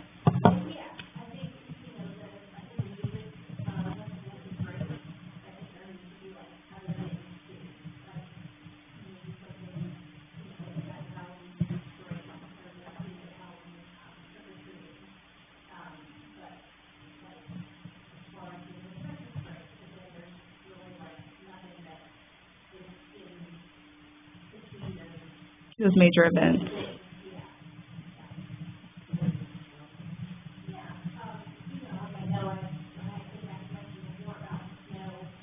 Mm-hmm.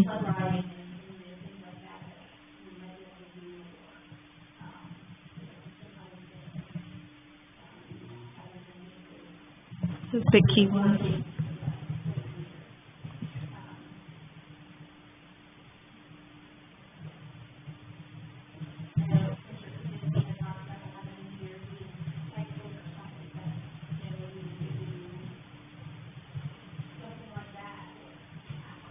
Mm-hmm. And see what other people are doing. Yeah. Thank you. Any other questions?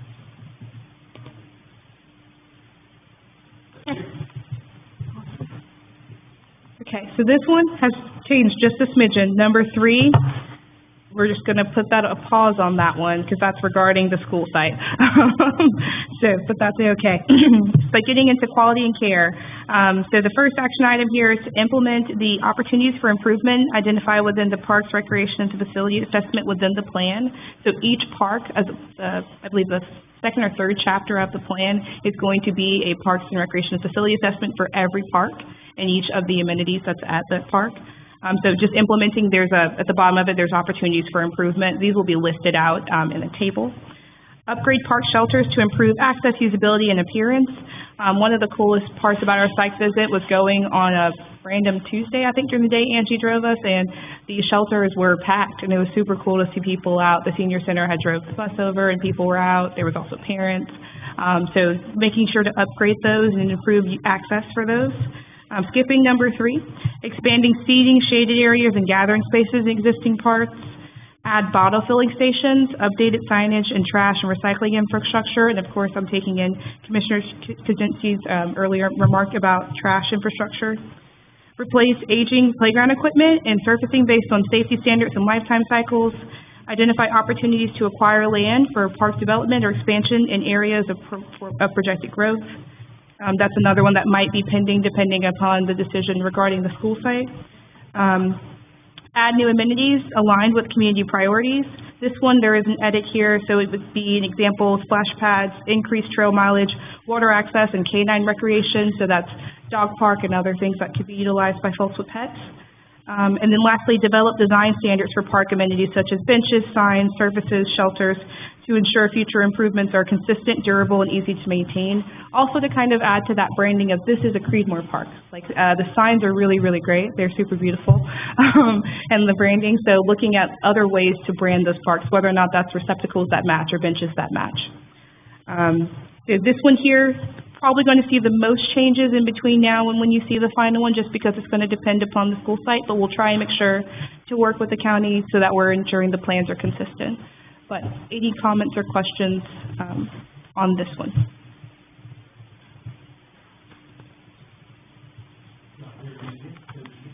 Okay, cool beans. Lastly, staffing, operations, and service delivery. So staffing-wise, the action items here are to hire one additional program staff over the next 3 to 5 years. So that's going to be a midterm suggestion there. Staffing here in Creedmoor is comparable with other communities like Oxford, Butner, even Aberdeen and the Sandhills. 3 to 5 people is a good sweet spot to have someone available in the community center, as well as have those programming and volunteer coordination. So the intention here is to add that one additional program full-time staff member over the next 3 to 5 years. The second action item here is to hire either one full-time or a few part-time employees in the coming years to help with maintenance and management of the growing park needs, which might address some of the concerns regarding maintenance with Public Works. Identify partner organizations that are willing to undertake sporting and recreation programming where the department is only responsible for providing the facilities. This is the result of a lot of those focus meetings where we were meeting with the Granville Sports Athletic Association, South Granville Athletic Association, and they have a lot of great leagues already in place. Don't need to reinvent the wheel, but how can the community center as well as the department be a partner in their efforts? Identify volunteer opportunities, both with local schools and places of worship, to provide additional programming and event opportunities. So that way, if there's any volunteer requirements or if there's any service ideas that are happening, that way the department can potentially be someone or somewhere that people come to get those hours. Develop internal administrative policies to standardize customer service, community outreach, and volunteer management. And lastly, develop standardized procedures and policies to encourage staff efficiency, scalability, and training needs. So people are coming in, maybe as a part-time staff, how do we keep a good person in the department? And have them maybe stay on and become a programming staff member or someone else. Any questions regarding staffing, operations, and service delivery?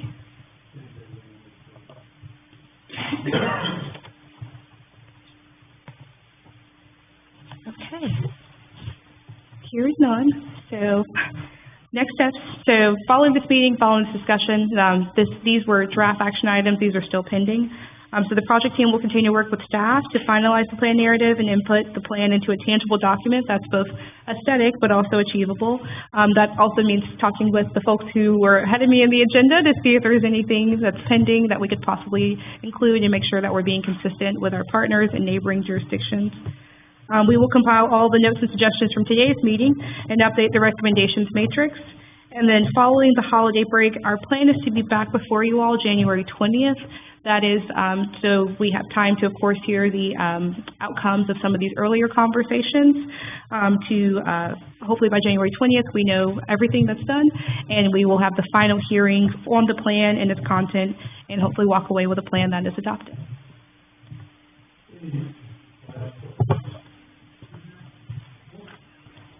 What was the date, when did we start this? Yes, we started this back in January, but it was a slow start because we were waiting for our esteemed director to join us. And so we did a lot of that background inventory and analysis. So we came for the site visit earlier in January. I think it was March and April when Angie took us around. But it was technically, it'll be a year in January. No, I no criticism on time.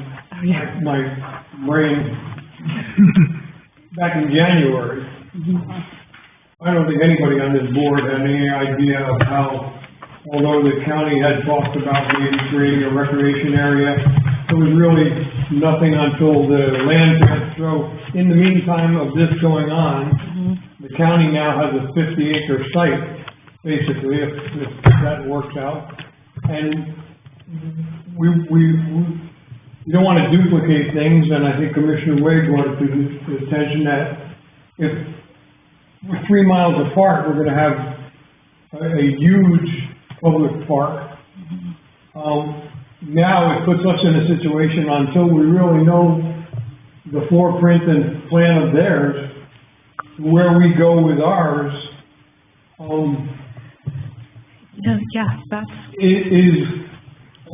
Again, if we're trying to share things, this is a question.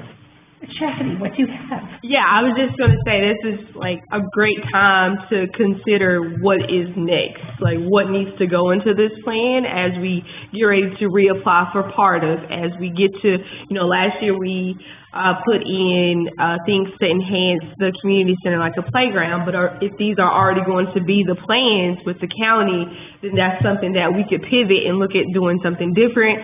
And with that grant application, maybe we choose, to go a different route. So I think, I would like to be involved in those conversations just to make sure that, again, we're not duplicating services and that we are all working as one, figuring out what works best. Is it best if, the senior center moves and we're all able to program out of the community center, and what does that look like? So I think now is the best time to figure out if we do need a pivot, do we need to change some of these action items to see what best fits in, in the long term. Mr. Kaczynski. Well, I still think we need a playground at our community center because the other facility you can't walk to. You can't walk down Church Street or Brassfield Road, but you can walk from the subdivisions and within Creedmoor to the community center if there's a playground back there. And I've got a lot of mommies who want to be able to take their kids to a playground, and they've been asking for 4 years Agreed. for it.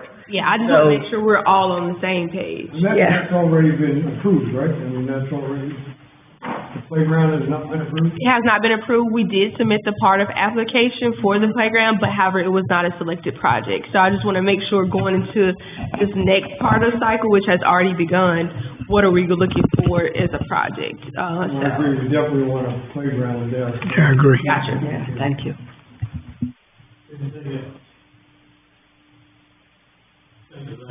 Thank you. And I just want to say thanks so much for all of the time and effort and just listening to us over the past year. It's been a really great time. We won't get to see you all again this year, so Mayor Wheeler and Commissioner Albrecht, thank you guys so much for your time and service, and I will see y'all in 2026. Thank you. Thank you. Thank you for your time.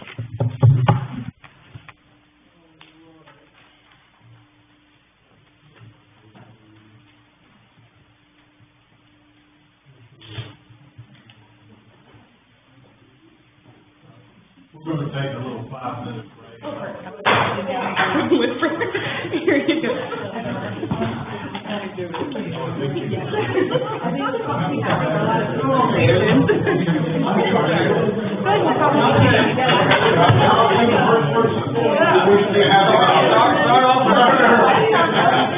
Halloween's over. In the back, y'all. Oh,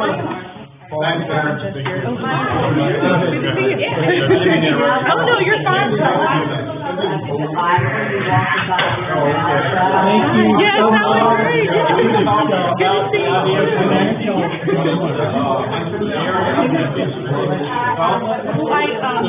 I didn't expect to read the items.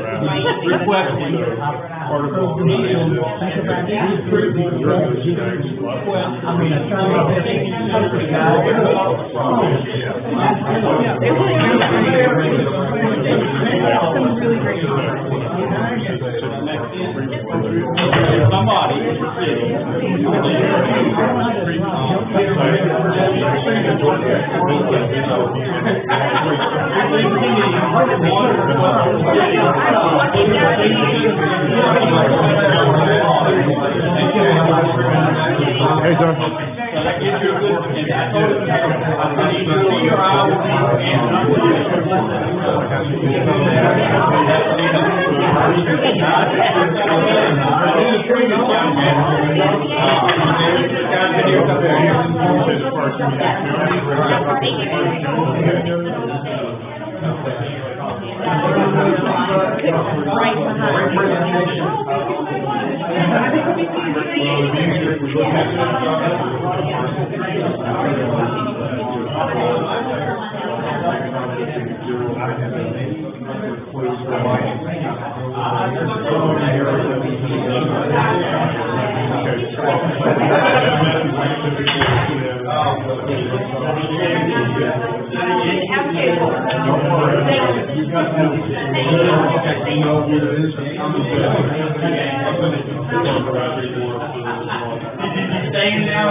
Appreciate that.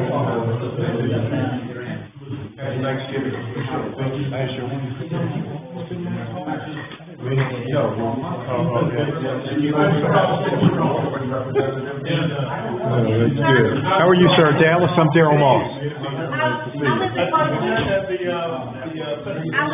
We probably do. I don't mind. Probably so. You doing good? Good. Great presentation.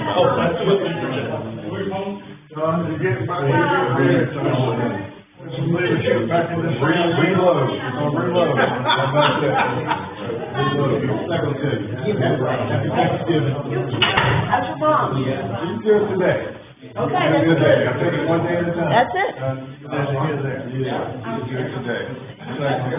Yeah, happy Thanksgiving. Don't eat too much. Right on time, like.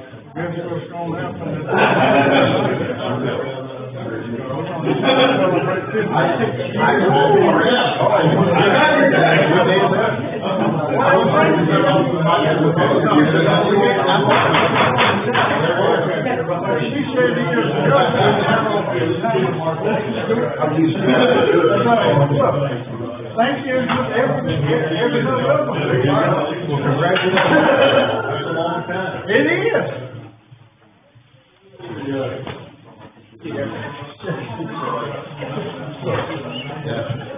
Sorry, thank you for the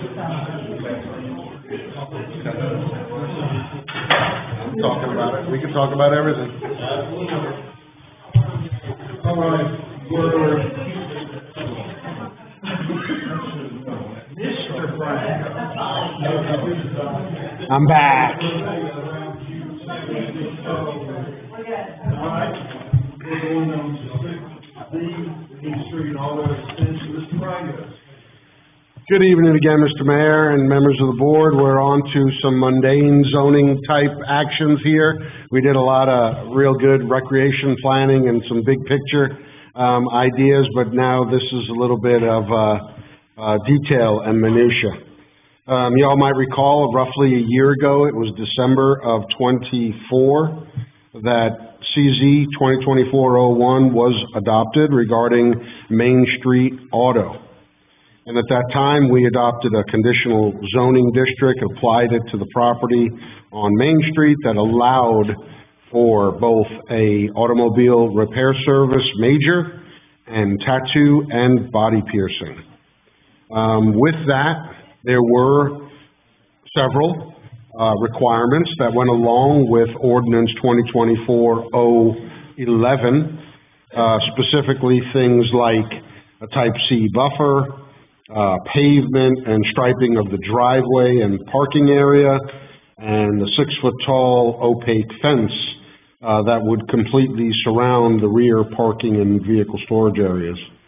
None of those things have happened as of yet.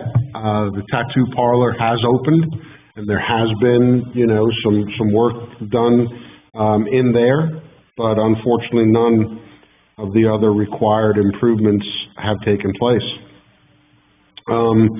Jeff Honeycutt, who's the owner of Main Street Automotive and Studio 417, at this time requests an extension in order to comply with the conditions associated with CZ 2024-01.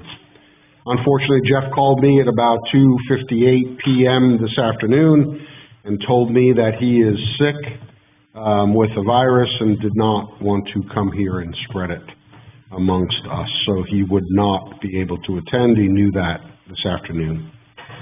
But in his request, which was included in your agenda packet, there was an email specifically where he asks for an additional 6 months in order to comply. He does mention financial situation and some of the difficulties that they have experienced up till now, and is hoping very much that y'all will give him additional time. I don't really know how I can answer any questions. To the best of my ability, I will try. Mike, we've had people come before for extensions, and beforehand you gave extensions based on stuff. The extensions that we've predominantly given in the past have been for 1 year, is that correct? Yes. Can we caveat, I know he's only asking for 6 months. Can we add stipulations? I would like, this is Robert Way. Okay. I wouldn't mind giving him 6 months to, let's say, get the fence up to help around, and maybe extending a year courtesy to do the rest of what needs to be done. I think that's certainly possible, yes. I think that if we put a stipulation to get one item accomplished, that would help with the... I just don't know if that's the easiest item to accomplish. I don't know, right. You would say that's the priority. Yeah, You would say that that's the thing that you would want to see the most. correct. Okay. I think because the way he has vehicles stored, Yep. I think a fence would be better, suited visibility-wise, especially with the possibility of the Zinc House project progressing back there. Yep. Like I said, that's just my thoughts. And the answer to that question, sir, is certainly yes, that's possible. I don't think it would be appropriate for us to add any new conditions or anything that would be outside of the previous decision. In the past, I personally, as planning, zoning, and subdivision administrator, had taken this as a minor modification, but I have responded to your direction that you all didn't want me to give these kind of extensions just out of my office. Right. I think ordinarily, I would have continued my interpretation that said, hey, this is a minor modification, we'll give him some more time, but I'm answering to the board's wishes, which is to bring it back to you all here. I wish Jeff could be here fully to explain why in a year you couldn't do these things and what will change in 6 months. I don't know the answer to that. You know, yes, you might say we need a fence. He might say fence is the most expensive thing, and that's exactly what I can't do. But, I mean, we could lay out the decision any way we want right now because he's not here to explain. Yeah, Mr. Wilkins. Yeah, I concur with Commissioner Way. I was thinking the same thing. I didn't think about a year though, but I would have no problem with that. But I'd like to give an extension and I'll make the motion after the discussion. I know that I had, when we had talked about the other day about the extension, the other extension, and I think that if we do give, Jeff an extension, I'd like him to come back in 6 months and give us an update in person of what he's accomplished with the extension that we've given him. Yeah, I mean, if he's asking for 6 months, that means he was gonna accomplish everything in 6 months. So, I don't see any reason why I wouldn't go over what Robert's saying, come back to us, and we'll give you a year, but tell us in 6 months, you're gonna have to accomplish something. Okay. Okay. Do you want to put the priority on the fence? Or does anybody else? Let me just comment. I'm sorry, Ken. No, that's okay. Sure. Commissioner Kuczynski, any? Well, I agree with Mike that it's been a year and nothing. So something in 6 months. I don't want to say do this in 6 months or don't do that in 6 months. I'm just something in 6 months and come back to us. And, you know, unless you can get it all done, I mean, he's looking for 6 months for all of it. Maybe he can get it all done in 6 months and that would be wonderful. But if he can't, at least come back to us in 6 months. There needs to be something in 6 months, not nothing. Understood. Mr. Mayor, how about we agree to 6 months, entertain that, he has to come back in 6 months. And if he's done enough, we'll give him additional 6 months. Okay. Okay. Is that the general consensus of the board? Yes, that's fine. Okay. Motion. Mr. Wilkins, if you'll do it into the motion. Motion to extend the period of compliance 6 months or until June the 3rd, 2026. Y'all excuse my voice tonight. Does that cover what you needed? Yes, sir. All right, motion's been made by Commissioner Wilkins. All those in favor say aye. Aye. Opposed, no. Motion carries 5-0. Thanks, Mike. Okay, that was Frango's 6D, Paracon testing inspection and commissioning services. Mr. Parker. Good evening, Mr. Mayor, members of the board.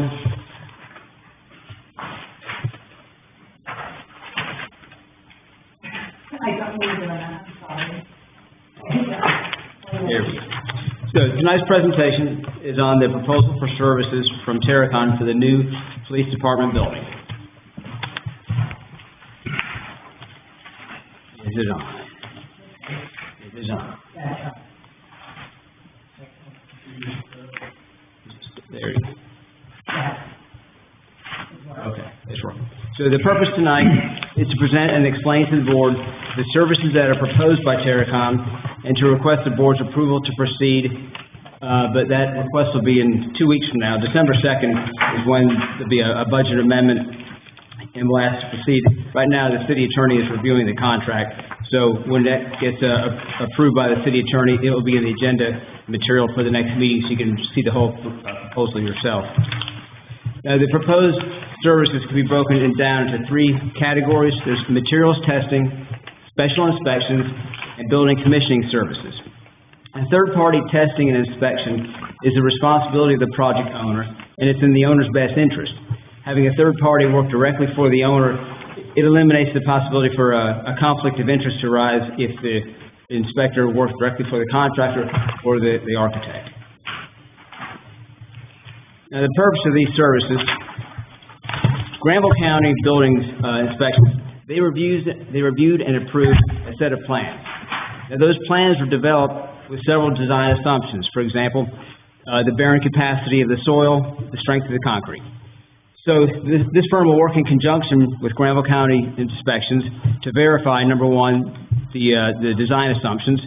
So the test results for the strength of the concrete and the soil bearing capacity, along with the inspection reports, are provided to the building inspector, and they use that to confirm that the building was actually built in accordance with the approved plans. That is needed for us to get the certificate of occupancy. Now, the commissioning services, that's an industry standard practice to protect the investment. Basically, all completed systems in the building are function checked to make sure they work properly. Where applicable, they'll be adjusted to optimize performance to ensure the facility works as intended. And then discrepancies that are identified can be fixed before project closeout. In other words, before the contractor packs up the leaves and goes somewhere else. So find the problem early and resolve it before the project is actually over. And then minimize the future repairs and the maintenance needs.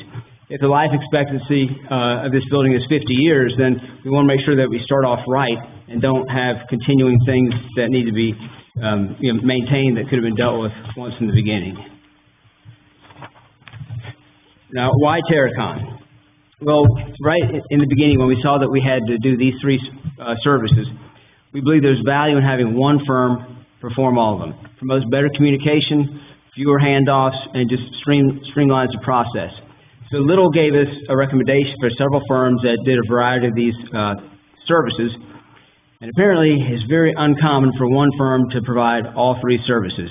I checked with our on-call engineering firms, none of them would do all 3. So Terracom was the only local firm that I found that does all 3 of them. And interestingly, they have worked for Creedmoor in the past. They worked well for us in the past, and they're on our current vendor list. And with a procurement for services, competitive bids are not required. So I contacted them, we scoped the project, and requested a proposal. Now, I have a lot of experience with concrete testing, soil testing, that kind of things from my previous life at DOT. But a lot of the building testing, commissioning, that's new ground for me. So I have spent a whole lot of time with Mr. Google researching a lot of different things. And one of those is, what's the typical price? What do you expect to pay? What sounds like too much, or what's in the ballpark? And of course, there is no apples-to-apples comparison, but I did find plenty of resources that would compare or would give a range of fees you could expect to pay based on as a percent of the construction cost for those 3 services. So looking at all the different opinions out there, and looking at the lowest of the low to the highest of the high, you have a pretty wide range, and all 3 services fell at the low end of the range. So that made me feel good that we're getting a reasonable price from Terracom, but there is no perfect comparison. So I do want to provide a little more detail about what's involved with this. It's always a challenge with these presentations to know how much detail do you want. I don't want to make you go blind with too much, but yet if I don't give you enough, please feel free to ask questions. So the first category is materials testing. Before any work takes place, they'll go out and they'll evaluate the subgrade to see is it suitable to place fill on the ground as is. Then they'll test the proposed fill material in the laboratory to determine the classification of soil. You need to know what it is before you can do any of the other tests. So then they'll observe the placement of the fill, they'll test the compaction of the fill, and check the bearing capacity underneath the foundation. And if necessary, they'll provide geotechnical engineering support if we need that. Concrete, common construction material, we've all seen it, walked on it. Done right, it's great. But I'm willing to bet that most people have no idea all the ways you can do concrete wrong. All these things I'm going to list are ways you can do it wrong, and that's precisely why it's important to have a third-party inspector come in and check for all those common things. First thing, truck rolls up. Look at the batch ticket. Confirm the right mix design was used. And then sample at the back of the truck, make sure it meets the requirements for that mix design. The slump test, air content, temperature, the age of the concrete, how long has it been in the truck. Then, making a test cylinder for a lab test for compressive strength later on. And then before the concrete is actually placed where it's going to be used, inspecting that area, the steel reinforcement that goes in that area. Is it the right type of reinforcement? Is the placement correct? And then observing the concrete placement. That can be done wrong several different ways. After it's put in place, then the curing procedures. In the wintertime, it needs to be protected from freezing. In the summertime, it needs to be protected from drying out too quickly. So there are many ways it can be done wrong, and that's why these inspectors will be checking every one of those common things. Then the asphalt paving for the parking lot. Evaluate the soil subgrade and test the compaction of the stone base before the asphalt shows up. And then observe the asphalt paving operation for the techniques and weather conditions. Obviously, can't be too wet, can't be too cold with asphalt. And then afterwards, by using a nuclear density gauge, they can test the asphalt to make sure that it was compacted properly. The second category is called special inspections. And there's a long list of codes and standards that apply to this project. Every little section has its own little codes or organization that has things that apply to it. So the goal of special inspections is to make sure that we comply with all of those. So it's a wood frame building, so they'll verify the fabricator's qualifications, collect whatever certificates that are necessary to show compliance, inspect the prefab wood components when they arrive, make sure they're compliant with the applicable code, inspect the walls, columns, roof framing, floor trusses, and other components to make sure they're in compliance with the construction documents. Other components, fasteners. It's the small things that'll get you. The nails, the screws, all those little things, if they're not the right size, not the right grade, or if they're not the right spacing, there's not enough of them, that can lead to failures very quickly. Then the fire resistant, the penetrations and joints. Anytime conduit, duct, pipe goes through a firewall, it's called a penetration. Two firewalls come together, there's going to be a joint between them. So they'll inspect the penetration fire stop method and the joint systems wherever is necessary. So when the materials arrive on site, make sure they're the right materials, and then confirm that they're installed properly. And really, that sort of applies to all of the materials. When things arrive on site, that's when you inspect them. You don't inspect the material after it's already been put into place. And then the third category, when you look at the proposal next time, you'll see there's several names that are used for it. It could be called building commissioning services, MET commissioning services, MET mechanical, electrical, plumbing. Sometimes they refer to as building envelope.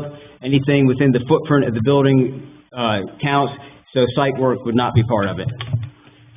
So the first step of the commissioning services is create a commissioning plan. It'll include a function check of the air handler units, the energy recovery ventilator on the HVAC system, perform a tab report, the test adjust balance report, and then with recommendations to address any air balance concerns. The recommendations might include adjusting it differently, and it also might include significant rework, but we want to have that information before the contractor packs up to leave. Review the emergency generator installation and compliance with life safety requirements, witnessing the startup test. When a generator is used for life safety, there's a specific amount of time where it has to be online, because if it's providing the emergency lighting to get out of a building, there's standards that have to be met. Obviously, if it's in a hospital, the OR, even higher standards for a emergency generator. And then at the end, they'll submit a final report that documents the entire commissioning procedure that was performed, any deficiencies that were discovered, or recommendations for improved performance. Also included in the commissioning services is periodic observation and water leakage testing. So for this project, they would anticipate 4 visits, and that would be followed by a detailed report documenting the work that was completed since the last visit, quality, overall conditions, and of course, lots of pictures.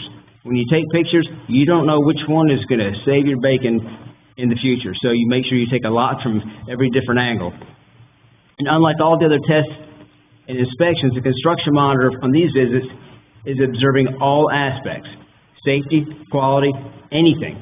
Nothing is off limits when they come through and they look. If they see some sort of, dare I say, shenanigans going on or something that's just not quite right, then they'll document it and speak up. Now, of course, every day someone from the city staff will be going through that building. But there can be several benefits to having a third-party monitor who, number one, is a trained professional and also an unbiased party. In case you find ourselves in some sort of, dispute resolution process, having them there as a witness is invaluable. The next item, the water leakage test, perform a water penetration quality assurance testing in accordance with AAMA 501.2. And I admit, when I saw that, I had no idea what it meant. So again, back to Mr. Google, looked it up, and it is a very specific process for testing windows that are permanently closed, that are never to be opened. Very specific as far as how they spray water, what pressure, what angle, what duration, what volume, to see if it leaks. And it sort of reminds me of a home inspector before you buy a house. I've seen them turn on all the spigots and make sure the drain flows smoothly. Well, I can do that, you can do that. It's just, he's doing it before you buy the house, and a homeowner wouldn't find that problem until 3 years later. So that's really the main purpose of this. I think having a watertight test is important. Otherwise, you have to wait for another Hurricane Fran to come along to see if the top part is watertight when the wind's blowing it up. We've all seen that happen. It doesn't leak until you have a hurricane, and then holy cow, it's not watertight at the top. So just checking all those things, and there have been plenty of studies where people try to determine how much is this worth. You're going to spend how much money for inspection and commissioning, and what do you get out of it? Well, the issues that are found, it's not that hard to come up with the dollar amount on how much you saved versus finding them later. But what none of the reports do is they can't track the problems that never became problems because the contractor knew somebody's going to come behind them and check them. So the quality of work, it sort of goes up a little bit when there's that known inspection process is going to be coming along right behind them. So just to recap on the justification for the services, some of them are simply required for the certificate of occupancy. Test results for earthwork and concrete testing have to be provided to Granville County to verify that the design assumptions are correct. The inspection reports for wood framing and all aspects of fire protection, that has to be provided also to confirm it was built according to the approved plans. Now, the building commissioning services, there's no law that requires that, but it's standard practice and for good reason. It's to ensure the investment, in our case, is an almost $5 million building, that it performs as intended and to minimize future maintenance needs. I think we learned a lesson collectively on the Creedmoor Community Center HVAC system. Last meeting, a citizen was telling the board that is still not comfortable in the Willow Oak Room in the summertime. And with this new building, we want to avoid anything like that. I'm also told there's a section of the Cross City Trail that failed, had delamination of the concrete. It was in a section where there was no third-party testing or inspection. All the sections that did have that third-party testing has not had that problem. So, as Big Ben once said, an ounce of prevention is worth a pound of cure, and that seems to just sort of sum up what we're talking about here. You spend a little, but it can protect an awful lot.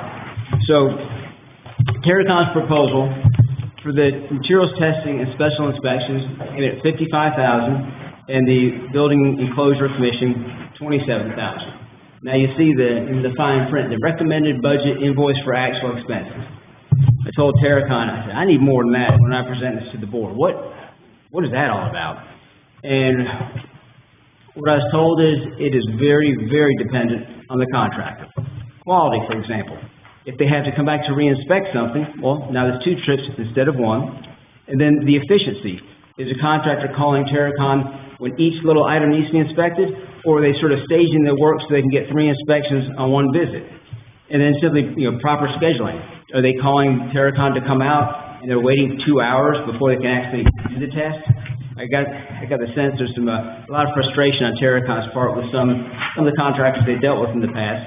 And they said that as soon as we're ready to give this proposal to MLB, have them go through it and see just sort of what Terracon is expecting to inspect, make sure on the same sheet of music to economize it, and hopefully we'll be well under that $55,000. That was, the recommended budget.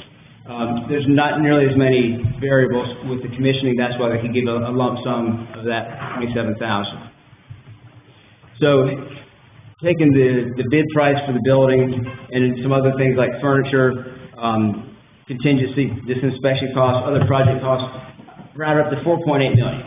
So if you take $82,000 for these services divided by 4.8, 1.7% of the construction cost is what we're looking at. And when I did the research to find out what's typical, what's average for construction, it went from like 1.5 to 6%. So 1.7 is pretty close to the low end on that. So that is where we are on Terracon's proposal. And do I have any questions about anything I presented this evening? Mr. Wilkins. Not so much a question. I know they've been around for 60 years. I know they have an excellent reputation. I know they work with North Carolina DOT. I think they work with the railroad company also. So I would absolutely support using them for our police building. Commissioner Albright. No questions. Mayor Pro Tem. No, again, something that's definitely needed. And they're gonna have a guy here a lot during the construction of the building. They do. Yeah, they're very good. That's, I guess, up to who monitors that. Well, you're all quick to point your fingers. No, but when you're talking, like I say, concrete strength and pouring tubes out of every truck and testing every truck, somebody's gotta be here when they're pouring concrete. The whole time they're pouring concrete. So it just, I guess you're the monitor. I mean, Terracon will be doing the inspection for that, but certainly, those are big days, and there's concrete pours. I plan to be out there and observing that also. More eyes are better. Mr. Kaczynski. So Terracon previously worked for Creedmoor. That was on the Sandiford property, I think, right? Yeah, the asbestos, was it remediation or just testing?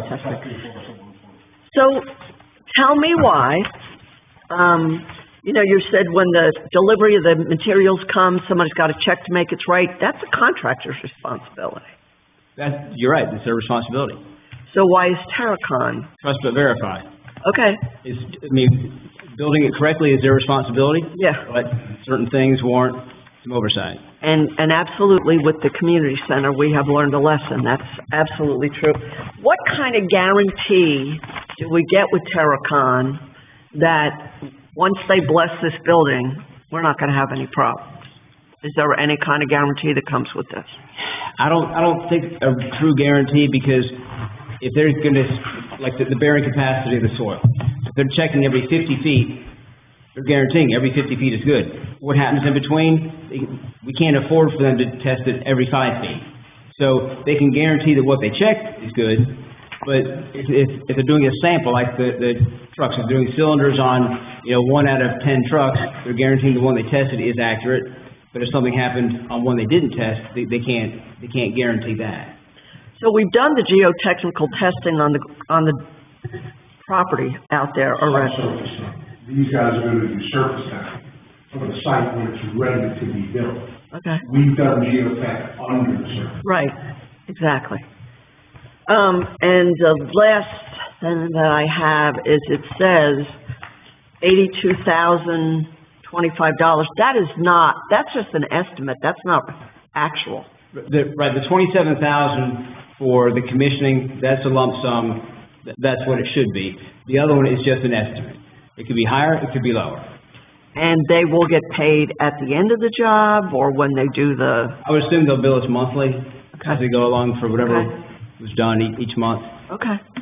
Because I saw lump sum, I was like, we're not giving them the money up front. No. Thank you, Carl. Good presentation. Thank you. Mr. City Manager. You all may recall, Karina was the project manager in one community center until she left and when I came in. picked up where she left off, but I've been asked several times, who's the project manager on this job? You saw everybody do that while ago, right? This is a project management team that we're gonna use this time around. It's gonna be me, Lee, Mike Frangos, and Carl, plus four of us. We will share that responsibility. We will do group reviews and make group decisions collectively. So, that's who the project manager or management team is this year on this project. Just wanted to know that. Thank you, sir. Commissioner Wilkins. I was just gonna say, I think the guarantee is their reputation, and we wanna use them to protect ourselves.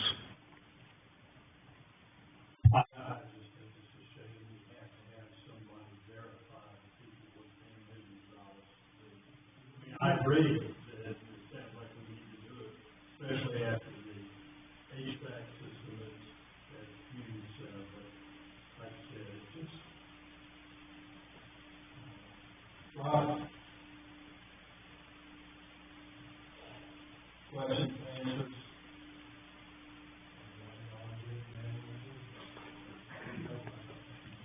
We're here to look at our list. Anyway, that was just throw that out there. Right. All right, we appreciate it. All right, thank you. In case somebody wasn't looking, we'll be all back to the,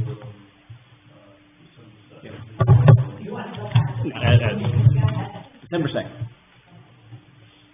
Thank you. Moving to 6E, interpretation and summary of professional law. Frangos. Okay, I got 60 minutes for this presentation. Y'all ready? Narrow it down. Everybody's face lit up for that one. I'm sorry. I just had to throw that out there. Yes, sir. General Assembly did it to us again. That's what I'm going to say in the clip notes. There's been lots of new laws that were adopted just on October the 6th of 2025 is when House Bill 926 and Session Law 2025-94 came into law. It was not signed by the governor, that's why they had to wait the appropriate number of days, and it was October 6th when they finally became ratified. Several of these items will affect us. I'm going to hit on two important ones. One relates specifically that you've already heard Dallas talked about earlier, was our limitation when it comes to 1 and 2 family lots under an acre. If you're not part of a larger plan of development, meaning something like Brains Crossing, meaning something like Cedar Creek, that has an overall erosion and sedimentation control plan, those are covered because that's a larger plan of development. But if you have a small development, you're just building one house and an infill, or you're building 2 or 3 houses that don't amass or equate to 1 acre disturbed, there's no requirement for sediment and erosion control, no requirement for stormwater control measures whatsoever, no post-construction regulations that could be put into effect. All these things have essentially been taken away from us. Now it's time to build one house. Yeah, one house under an acre, just go tear it up. And we can't do anything about it. It's unfortunate because honestly, that's where we see a lot of the problems. Jerry in the field every day sees erosion, and these are the things where he's come back to us and said, we need an ordinance. We need something to make sure this erosion doesn't happen. We went through it, we worked on it, staff level, all the way through, got the planning board to recommend approval of it, and then, boop, General Assembly took it away from us. So we're kind of stuck in that regard, but that's one that does affect us. Yeah. And then it blocks the ditch, and then it causes backup, and then it ends up that we'll have to end up coming out there to clean the ditch anyway, instead of having the builder to have been able to solve the problem during the construction. So that specifically affects our Falls Lake rules, exemption regarding single-family residential and two-family. Another one that affects us directly, and it's one that, we're working on right now, is pavement design, and the idea that we cannot have stricter pavement design than NCDOT standards. But the truth is that NCDOT has a wide bit of flexibility when it comes to pavement design. It's just that we cannot mandate something strict up front. It has to be based on a case-by-case and exactly the soil conditions that a developer is dealing with. And that's something that we're going to be working with DOT on to regulate better. But again, the General Assembly is trying to limit pavement designs that are greatly overbuilt. Another one that affects us, second bite of the stormwater apple, and the idea of reviews. You make one review, you get all your comments up front, and then the developer has a chance to respond.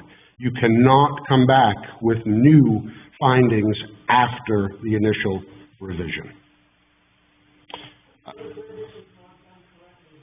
Well, that's the point. The point is that you can only hit on those items that you brought up the first time.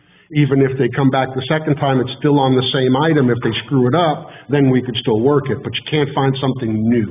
Can't go back and hit them with, oh, I didn't see this the first time and now I need to get you the second time. So that one, you know, it's a little bit problematic for us, but we do really good reviews up front, and we have our sub-consultants at Stimmel to do stormwater reviews for us, and they usually don't miss things, which is great. Call your attention to downzoning. That's the one that's gotten the biggest headlines recently, certainly in the planning field, where there could be no amendment to zoning regulations that downzones a property without written consent of all property owners. This one might have mattered to us in 2012 when we did our large-scale CDO rezoning and implementation, because at that time, we did take lots of zoning rights away from people because of our ag district and the districts that we rezoned properties to. If that would happen today, we couldn't do it. So the idea is we got in that one a good 14 or 15 years before, and right now it doesn't impact us very much. Granville, like a million other counties, are asking for an exemption to that downzoning rule, but so far none of those have been adopted. So there is still lots of discussion about that, because statewide there is certainly an uproar of towns and counties that were in the middle of rezonings and plan implementation and were not permitted to do that. And then, gosh, what was the other one that I was going to bring up? Oh, the one that matters a little bit to us, just called out Main Street Auto, was one that we just discussed tonight. A vested right obtained by a permit or other local government approval shall not preclude or the use or extinguish the existing of another vested right or use attached to the same property. Main Street Auto, they have a special use permit that allows for automobile repair on that site. Automobile repair is not a traditional use in the Main Street district, but they have a special use permit. We're forced to honor it. Now, with the conditional district, we have applied new zoning rules and conditions to that site, and we have threatened, or our ordinance adoption threatens the idea that those can be removed if they don't comply. Well, they will still have the automobile repair right, because the special use permit in place never goes away. So again, the statute now says that vested rights stand, and you may have multiple vested rights on the same property. So that matters. It does affect our ability to change and offset, you know, certain conditions. We can do it with the applicant's permission or the property owner's permission, but we cannot do it involuntarily. And I'm going to stop there.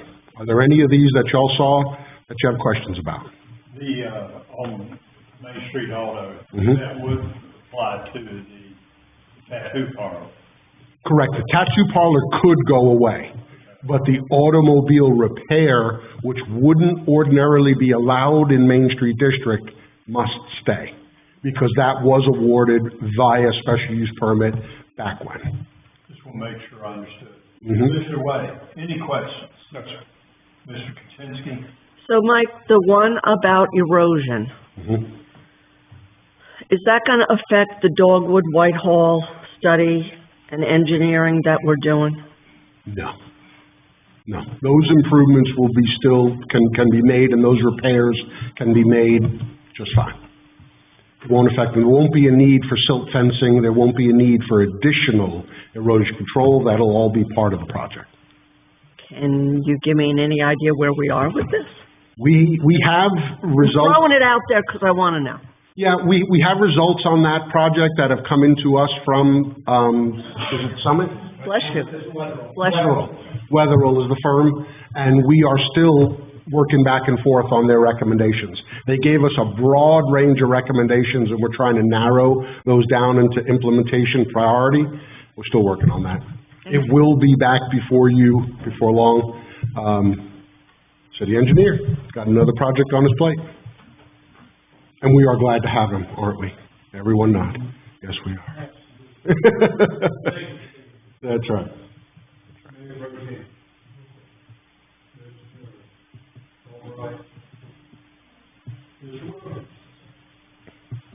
So there's no action required. I just wanted all to be up to speed. We'll be coming back to you all with text amendments. Dallas has these tasks on his plate to try to implement these. There are several things about, applications and not being a wait time to resubmit. There are several little things that we have to get done in our ordinance. So that's his task coming up. You'll see him again. He says 6 months. I bet it'll be sooner than 6 months. Thank you all. Appreciate it. You got a job, bud. You got a job. All right.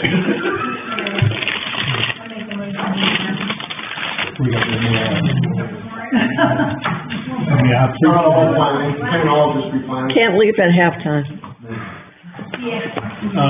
We move now to the final 6F, the proposed policy for the display of the U.S. flag at half-staff. Mr. City Manager. Mr. Mayor, Mayor Pro Tem, Commissioners, we recently lost a former public servant, Mr. Otha Piper, who served this community with many, many years in many, many levels. I had received a request if we could fly the flag at half-mast to honor him. Reached out to City Attorney, and he said, let me research it. He did. He looked at state and federal laws. With board consensus verbally before we had this policy, we honored him with a one-day half-staff flag for Mr. Piper. The city attorney provided me the documentation from the state and federal government that allows local governments, this board, to have the authority to approve a policy. The draft policy is enclosed in your documents here. If you have questions about it or comments, I'd be glad to hear those. But it's been edited from what we have. Yes. What you have in your look, if you look under authority, I have gone in and made a change in that to really thin it out a little bit. It's kind of wordy.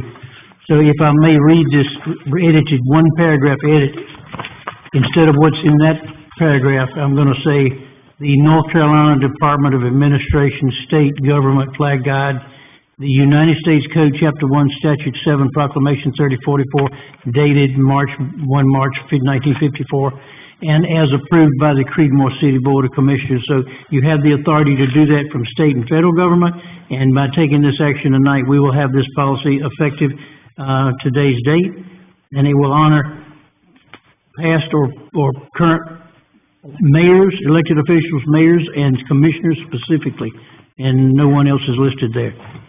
And going forward, we'll fly those at half-mast under these procedures at the locations listed above there.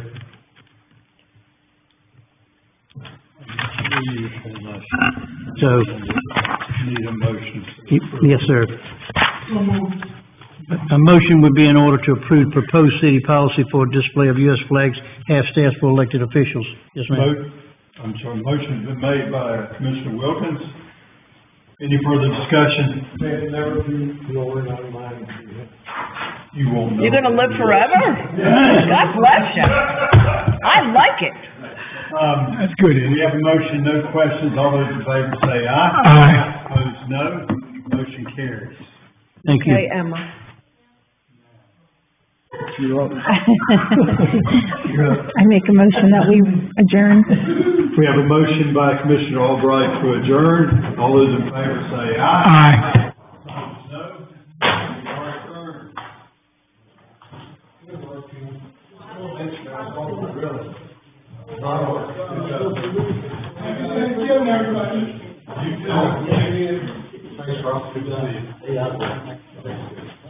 We're all in it together. Sir, good night, gentlemen. Mike Pringles. Nice to meet you. Nice to meet you. Nice to meet you. I look forward to it. Glad to hear it.